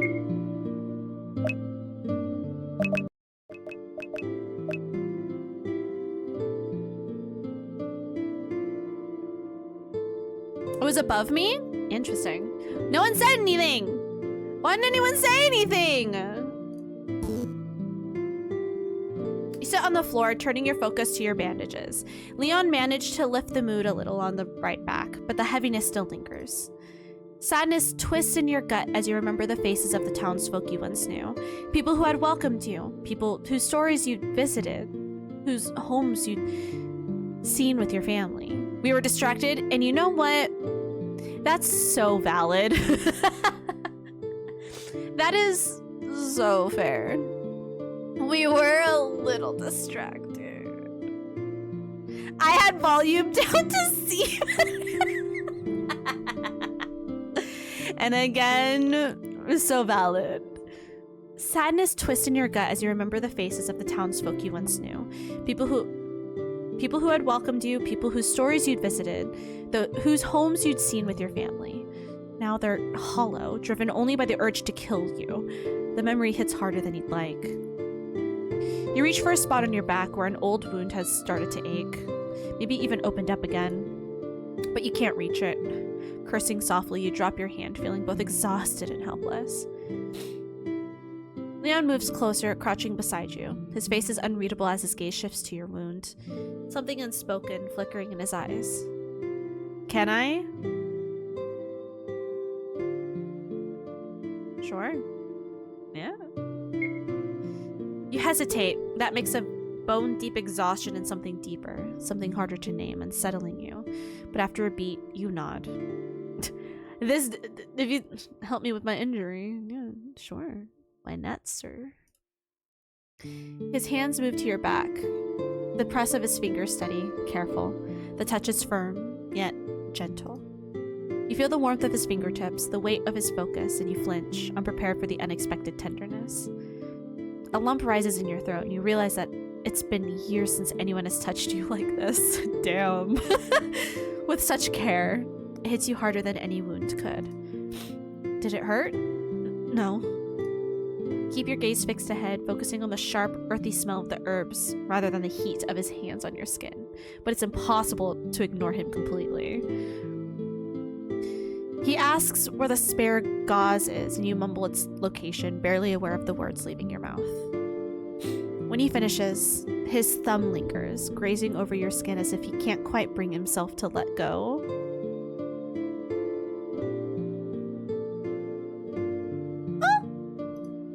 Your pulse races, an involuntary reaction you're certain he feels under his fingertips. The realization snaps you out of it, and you push yourself up quickly, turning to face him.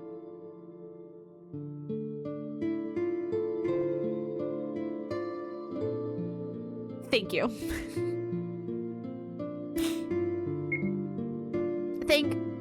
The words die on your lips as you catch sight of him, a half-formed laugh bubbling up instead. Leon tilts his head, confused. What? What happened? His hair is tangled with cobwebs and bits of dust, probably from when he reached up for the gauze. You try to hold back your amusement, but it's impossible. Nothing. Spider boy. Leon's hand immediately goes to his head, fingers brushing through his hair. Perfect. Just the look I was going for. Dungeon chic. Your laughter spills over, breaking the silence. There's too much webbing, and he can't seem to clear it. No, idiot, here, let me do it. Oh, I love like a tender moment. He goes still as you reach for him, fingers working carefully through the strands of his hair. The room falls quiet again, the silence thickening around you as you pick out each bit of webbing. His breath slows, deepens, and when your fingers brush against his scalp, you feel his chest rise, a slight hitch in his breath. Kith! I know, right? You keep moving, but there's a strange awareness between you, a heightened focus in each movement, each accidental brush of your fingers. Edwin, please. For a moment, he lifts his eyes, meeting yours. They're darker, softer, watching you with an intensity that makes your heart skip. You can feel the warmth of him, smell the faint scent of gunpowder and leather that clings to him.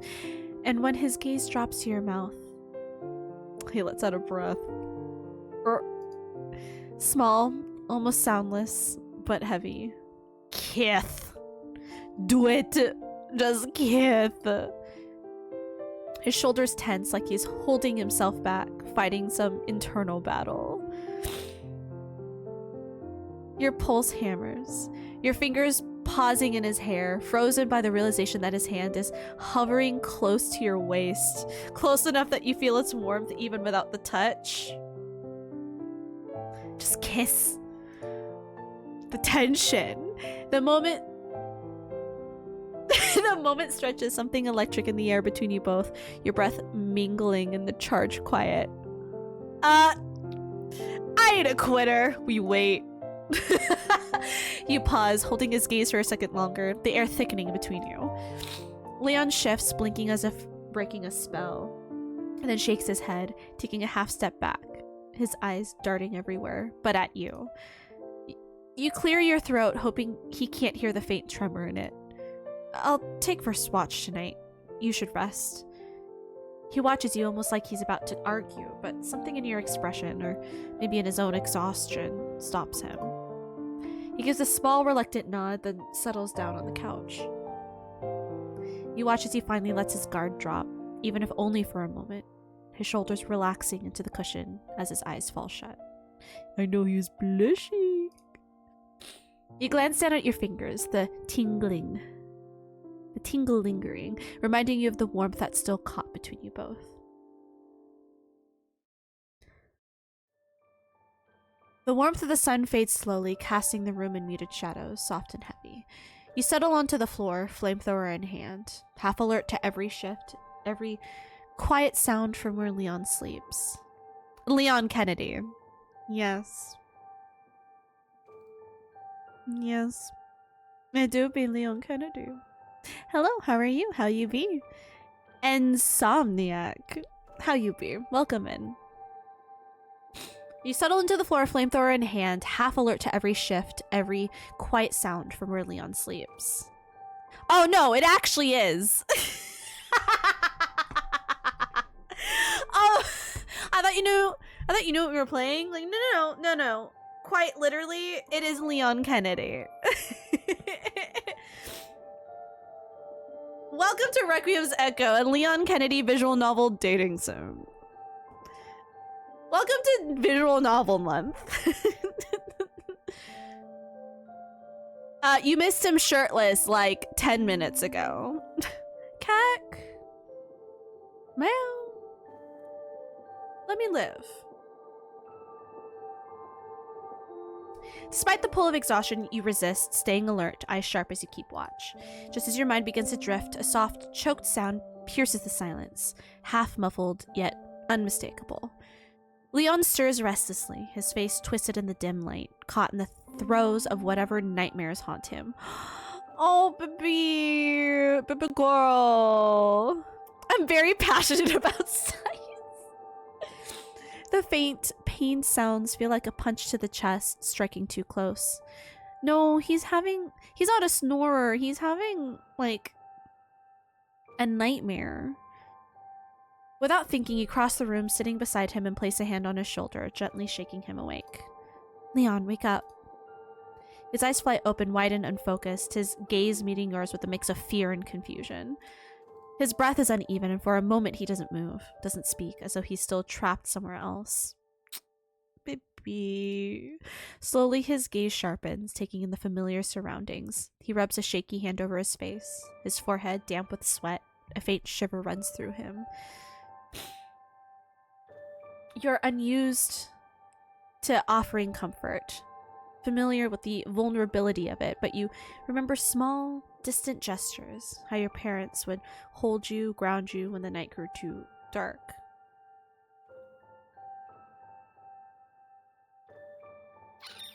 I like that both of these I think are good answers.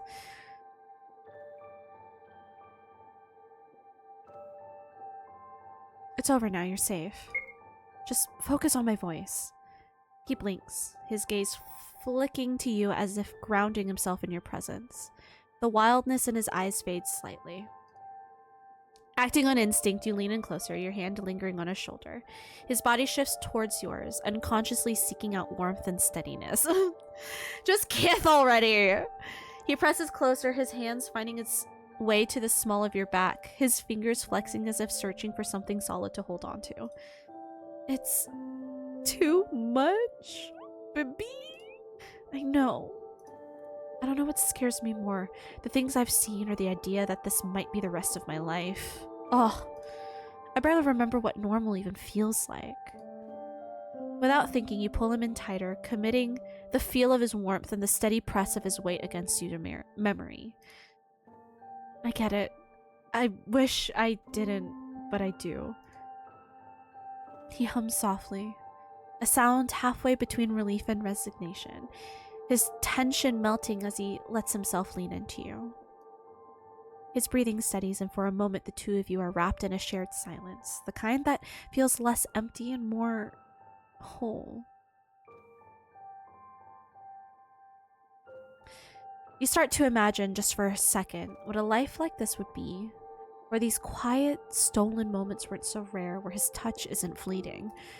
Then, as if sensing the shift, he abruptly pulls back. His gaze drops and he clears his throat, a barrier rising again between you. Thanks. I'll keep watch now. I won't be able to fall asleep anyway. He rises to his feet, stepping toward the kitchen, but not before you catch a brief flicker in his eyes. A look that mirrors the feeling still lingering on your skin, the strange, subtle ache left by his warmth. Silently, you take a spot on the couch, your mind spinning, replaying the warmth, the closeness, the way he's held on to you for that brief charge moment. Speaking of holes, please. You know, rest won't come easily tonight. I mean, you can ask him to hold you and maybe you'll be fine. He watches her as she sleeps, her face softened in the quiet peace of it. The comfort between them tonight had been good. Too good. Unnervingly so. He shouldn't let himself get so attached. He knows better than anyone how quickly trauma binds people, weaving fragile connections from shared pain. Which is valid! Bonding through trauma doesn't make very strong relationship. But soon, he'll be gone, off to fight some other nightmare in some other cursed place. She can still have a life after this. Something steady, something real, something he gave up a long time ago. It's too late for him. He's been carrying this weight for far too long to think he could ever put it down. The idea of a future, of a life beyond the fight, hovers in the back of his mind like a cruel joke, something he refuses to reach for. He won't let himself hope for anything beyond survival. Hope is dangerous. He can't afford it.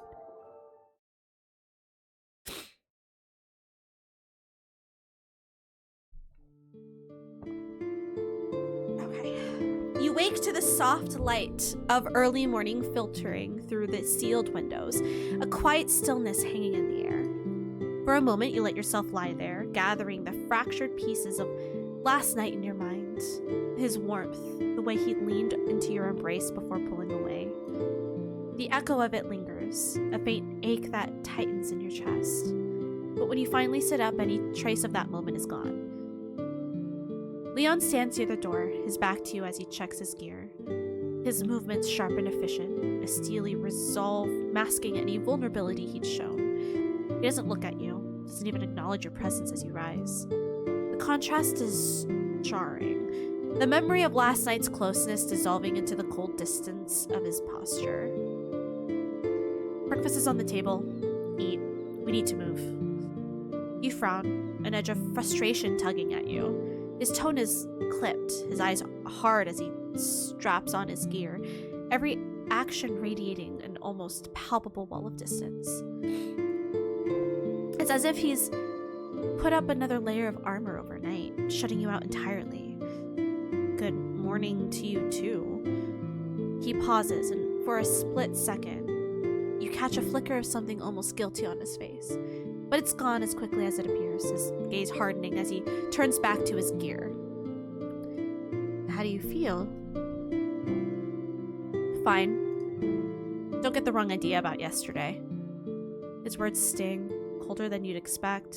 You glare, refusing to let him see how much they affect you. Same. It didn't mean anything. You're still insufferable.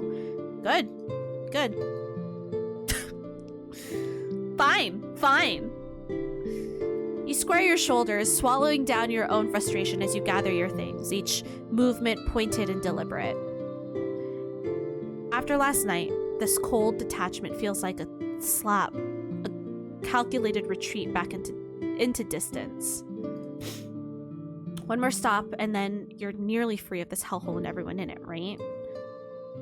He glances at you, his jaw tightening as if holding back a response.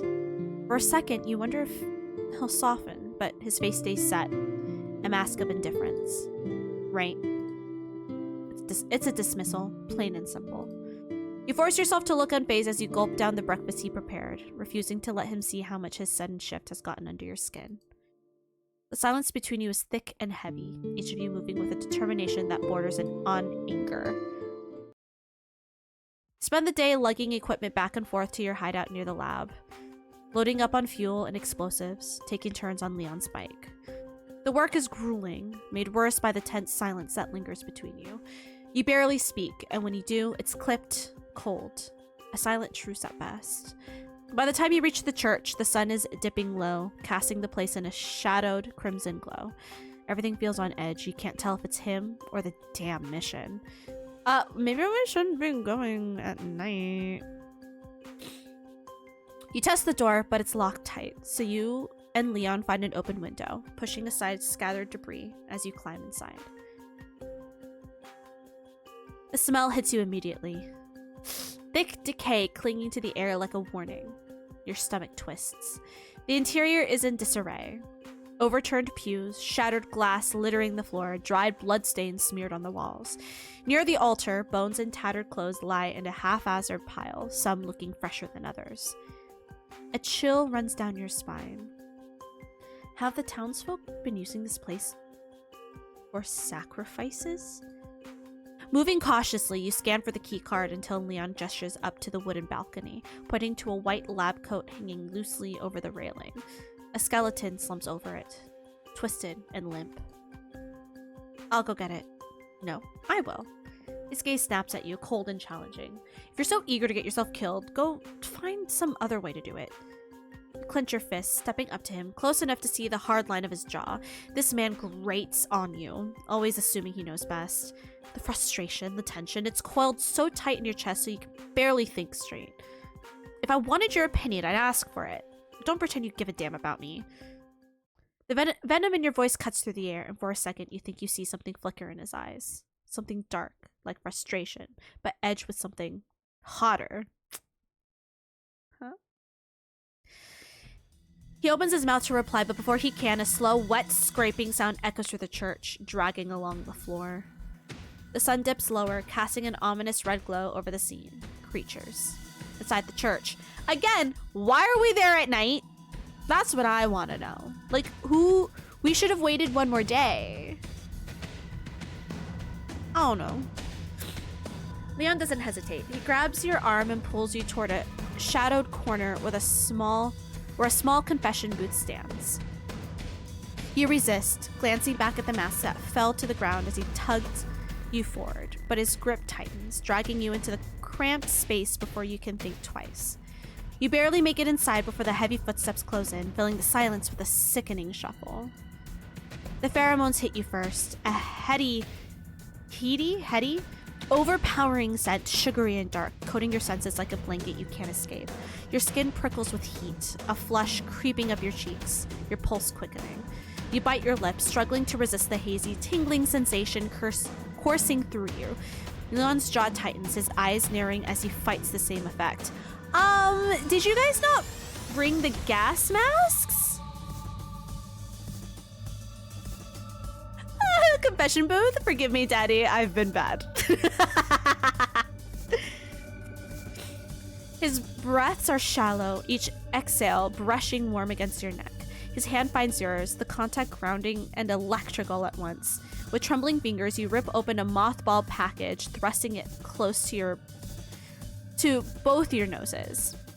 It helps, but not enough. The creatures slink past outside, their scent hanging in the air, winding its way into every inch of you, heightening the tension between you and Leon. You cling to his arm, feeling the tautness of his muscles as he restrains himself, his body coiled almost as if he's battling the urge to open the door and pursue them. Yet his hand remains firm on yours, holding you in place, anchoring you to the moment. As the creatures finally shuffle away, a tense silence fills the booth. Oh, they didn't know they were there. Your hand grips the door handle, ready to chase after them, but Leon's strong grip closes over yours, holding it shut. His strength catches you off guard and you whirl to face him, anger flaring. Leon, let go! You're not going after them.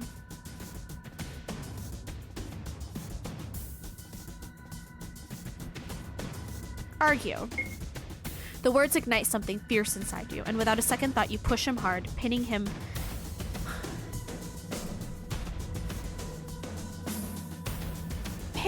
back against the wall. I also wouldn't go after them. I understand why she wants to do it. She wants to get them, but his jaw clenches, his eyes flashing with surprise and something else, darker, more open. He's still as you hold him there, waiting, his gaze steady but filled with a challenge, almost daring you. Who the hell do you think you are? You think you can just walk in here and make everything right? You've only made things worse since you showed up. I can't wait for you to leave so I can forget all of this. Forget that you were even here. The words hit him hard. You can see the anger. See, here's the hate sex. The words hit him hard. You can see the anger flash across his face, mixed with something hurt. But instead of pushing back, he just looks at you, his voice thick with frustration. Trust me, I can't wait to forget about you too, you reckless, stubborn... You cut him off, slamming him back against the wall, your lips meeting his in a desperate, furious clash. They kiss. They kiss! There's no thought, no caution, just raw need spilling over, the culmination of days of pent-up frustration. His hands find your waist, his fingers digging in possessively as he pulls you closer. Hate sex, hate sex, hate sex. Every moment is charged, the intensity crackling between you both. It's not soft, not gentle. There's only anger and desire, tangled up in a way that neither of you can control. A low, almost pleading sound escapes him. Oh, whiny Leon? Well, I feel like that makes sense. A crack in his control as he turns you around, pressing you firmly but carefully against the rough wood. Oh! His lips trail... Okay, his lips trail down your neck, lingering with each breath, his touch reverent and hesitant, as though he's barely holding back the flood of need beneath the surface. There's a tremble in his fingers as he Wait! Hold on. Whoa! There's a tremble in his fingers as he slides your pants down, his urgency betraying him, but his hands pause, tracing the curve of your hips with a tenderness that catches you off guard. Good night, everyone. Oh, he's closer now. Oh.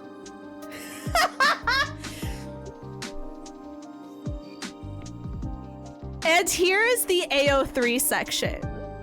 And this is the AO3 section that I'm not gonna read out loud. In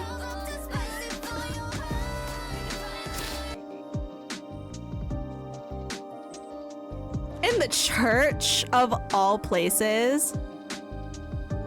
Okay, so this shouldn't have procced? What do you mean it shouldn't have? Umbrata, that's what you're here for! You played this already, you were supposed to help! No, I'm not gonna desecrate that church! There's a non-spicy variant, my dude? You're a hoe? I don't even know how I got here! What do you mean? What do you mean? Wow, it is hot in here. Edwin! For the Lord! Y'all can read this.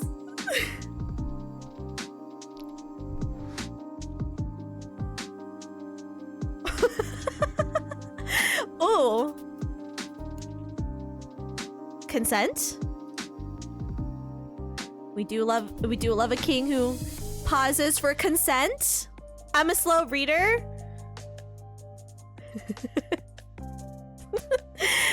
Whisper's voice thick and barely controlled, his hands gripping you tighter, as though he's asking for permission. One last chance for you to pull away. Vaughn and pause, bestie.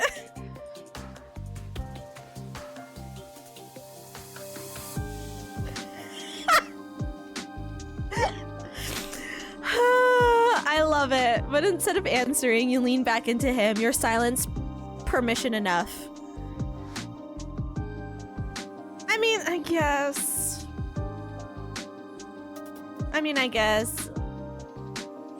What a great visual novel to start off the month, right?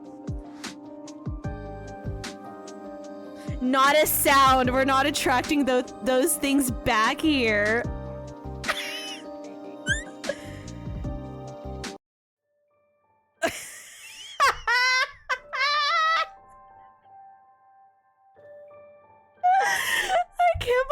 Got that. I dead ass forgot this warning from Umbrata.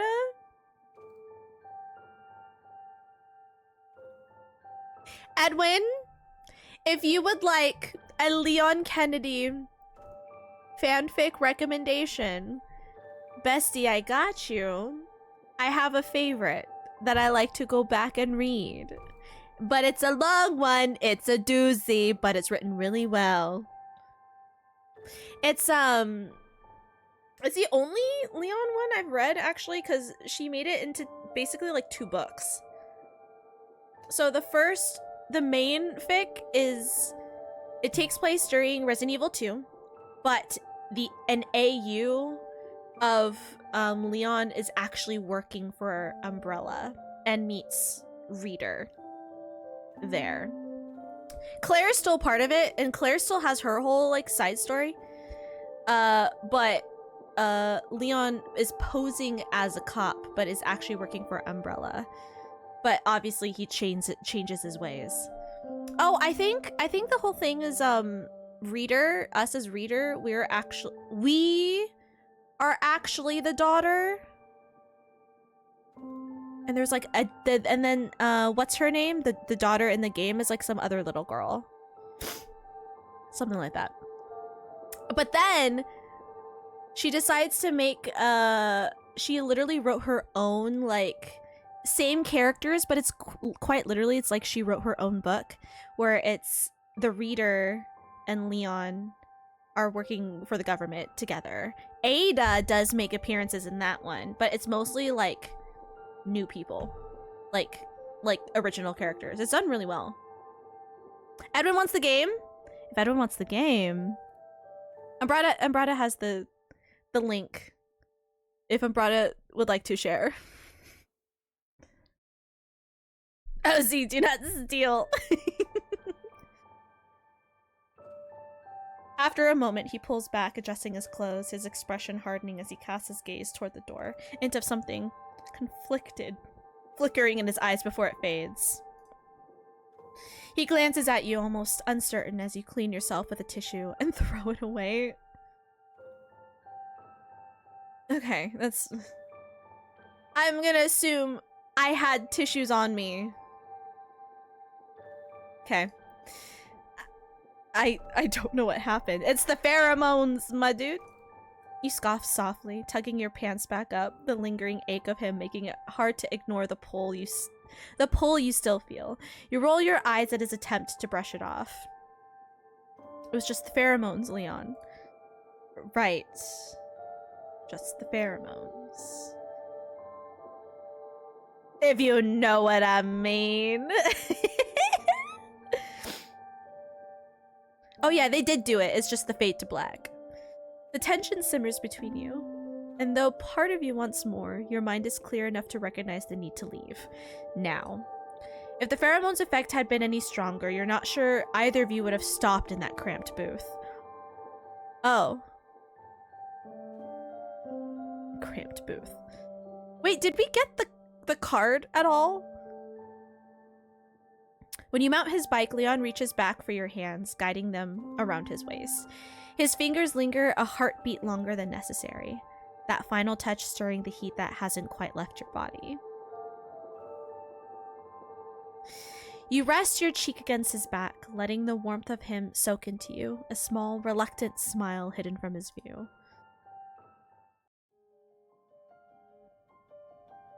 You both make it back to the house, your bodies worn yet buzzing with the lingering high of pleasure. You tell yourself to forget it, to push the memory aside, but it clings to you, refusing to fade. The two of you stand in the quiet, a small distance between you, but the tension is thick, like an unspoken pull drawing you back toward each other. Your eyes meet briefly before both of you look away, awkward and uncertain. The silence presses down, broken only by the sound of your breaths. The shift, trying to focus, but your mind keeps slipping back to him, hyper aware of his presence, his closeness, the memory of his touch still vivid in your mind. So, who gets first watch? Awkward, yeah, awkward. Neither of you are looking at each other, and as you step forward, you end up bumping into him, his hand moving instinctively to steady you, his grip firm and grounding. You glance up, your eyes flickering down to his lips, your body reacting before your mind has a chance to catch up. We can decide later. Again? Hello? The tension in his voice mirrors your own, a hint of something more than just exhaustion or proximity. Your gaze settles on his mouth, and he hesitates only a moment before leaning in. Round two! Closing the space between you. Your lips meet in a kiss that's hesitant at first, each of you testing the waters as though unsure if it's okay to give in. But it deepens quickly, growing more urgent, a shared hunger that flares up from the quiet. Again! Round two! Leon pulls back, his eyes scanning the room, a brief look of focus returning to his expression.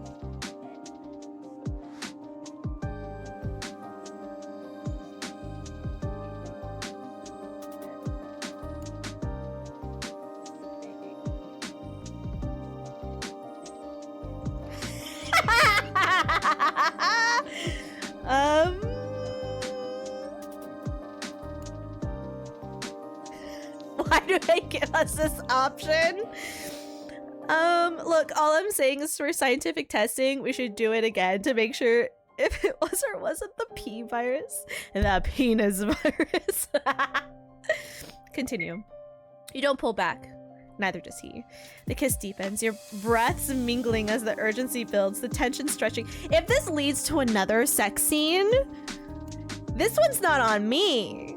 This time, y'all are the hoes, and I'm just taking a backseat and enjoying the ride. The kiss deepens, your breaths mingling as the urgency builds, the tension stretching until it's almost unbearable. You press closer, feeling the heat radiate between you, but a faint noise breaks through the haze, a quiet shuffling sound from one of the back rooms. Shush, Jadis. Let me pass the blame. That's not the only ride we're enjoying, if you know what I mean. So someone's here. Leon freezes, his head turned toward the noise, but it's too late. No! Shadows spill into the room, townsfolk moving fast. Were they just like hiding in a room like shush? Before either of you can react, rough hands grab you from behind, dragging you backward as you struggle, your limbs caught in their grip.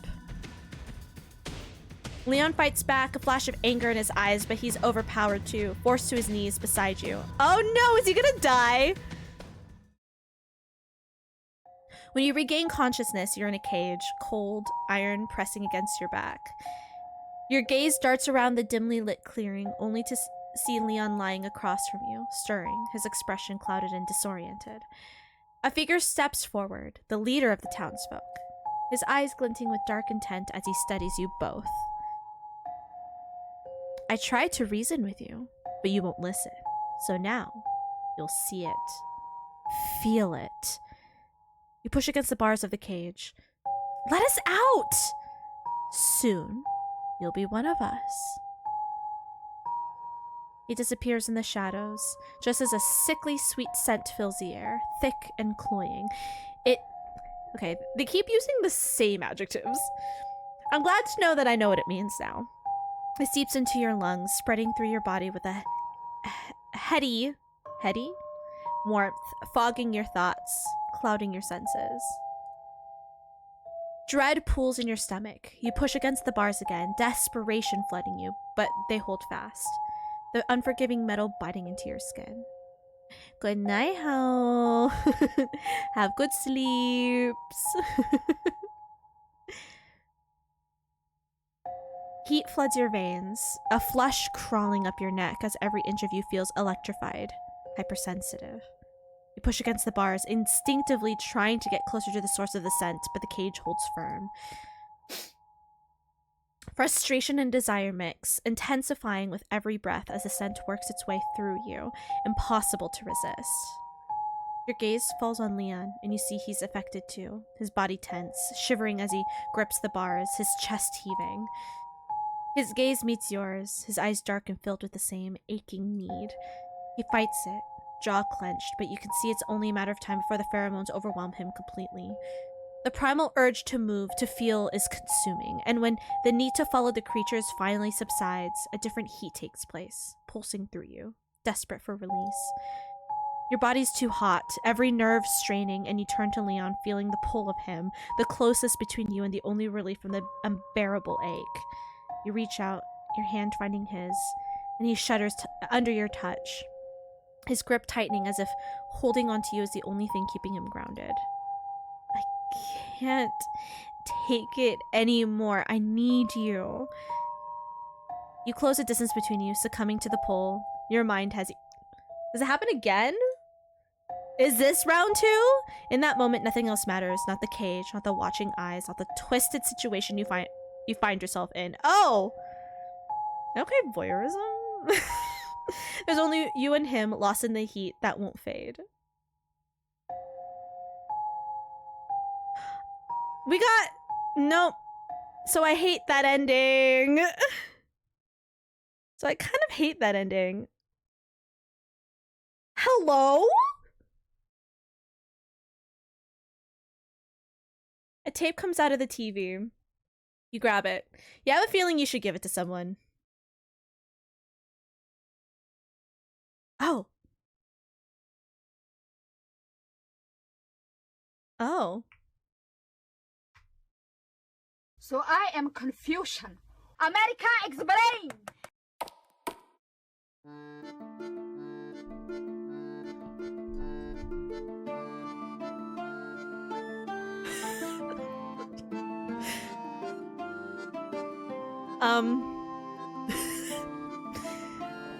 Guys.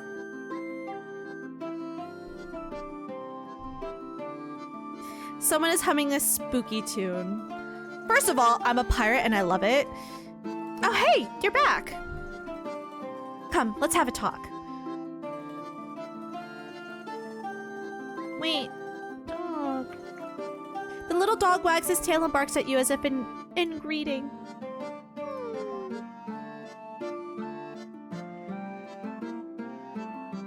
You return the VHS to her and she smiles at you. Thanks, how was it? I hope you enjoyed the tape. We tried some different ingredients this time. What are these tapes? They allow us to connect to AU's...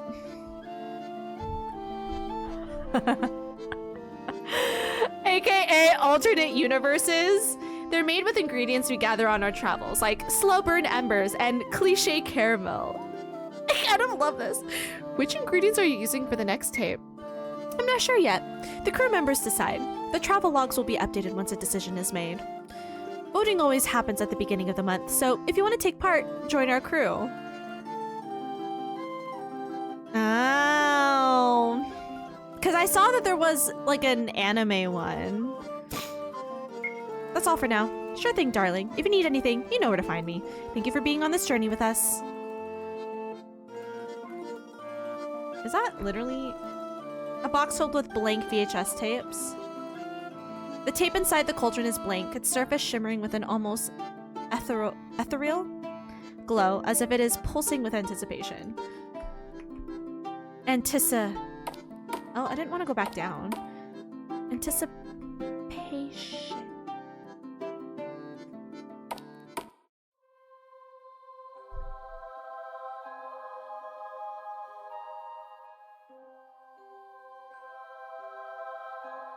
As you enter the temple, you're enveloped by the scent of incense, which wraps around you like a warm embrace.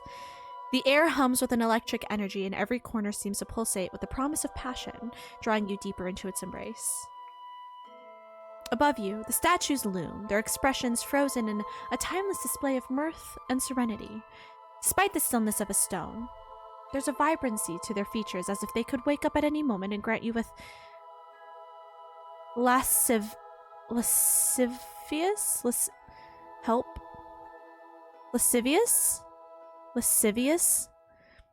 No worries, Lord. Thank you for hanging out. Have all the good sleeps and all the sweet dreams. Lascivious knowledge, or endless pleasure.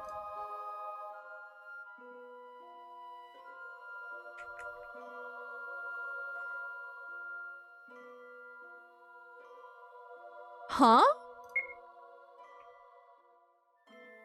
Pray for the preview?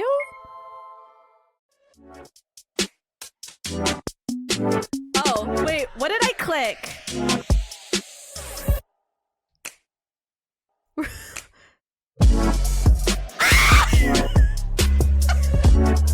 is happening?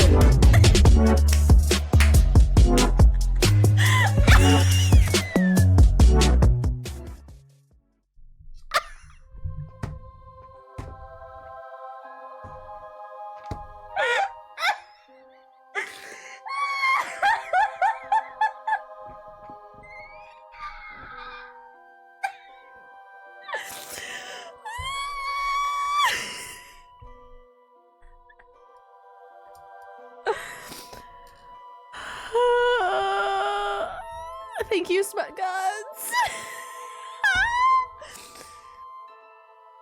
You made me. And Bone. Hi, Amadeus. How are you? Can we do the other one? No. No, Courtney. We're not gonna do the other one. This game is free. Y'all can do it yourself. Is that it? Is there like nothing else? A potion's book lies open on an incomplete recipe.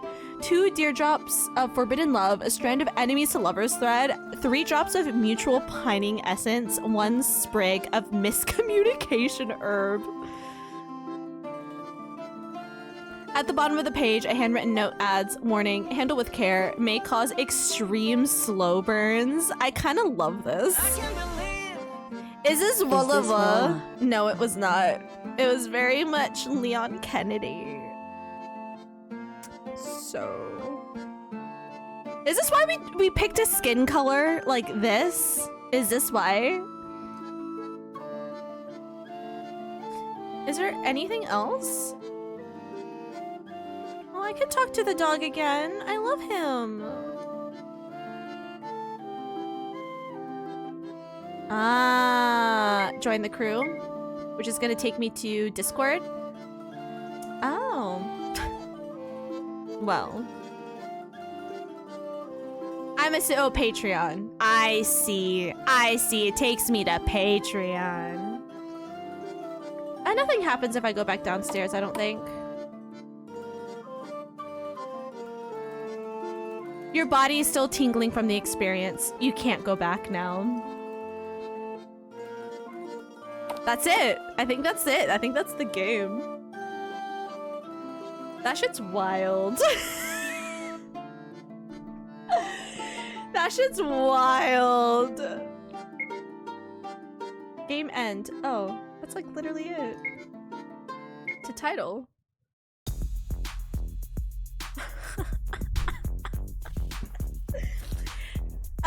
I know she's lurking, but everyone say thank you, Lord, for suggesting this game. This was a whole VR experience, but it was more than just VR. It was like, I don't know, man. I can't believe this was an interactive AO3 fanfiction all along, right?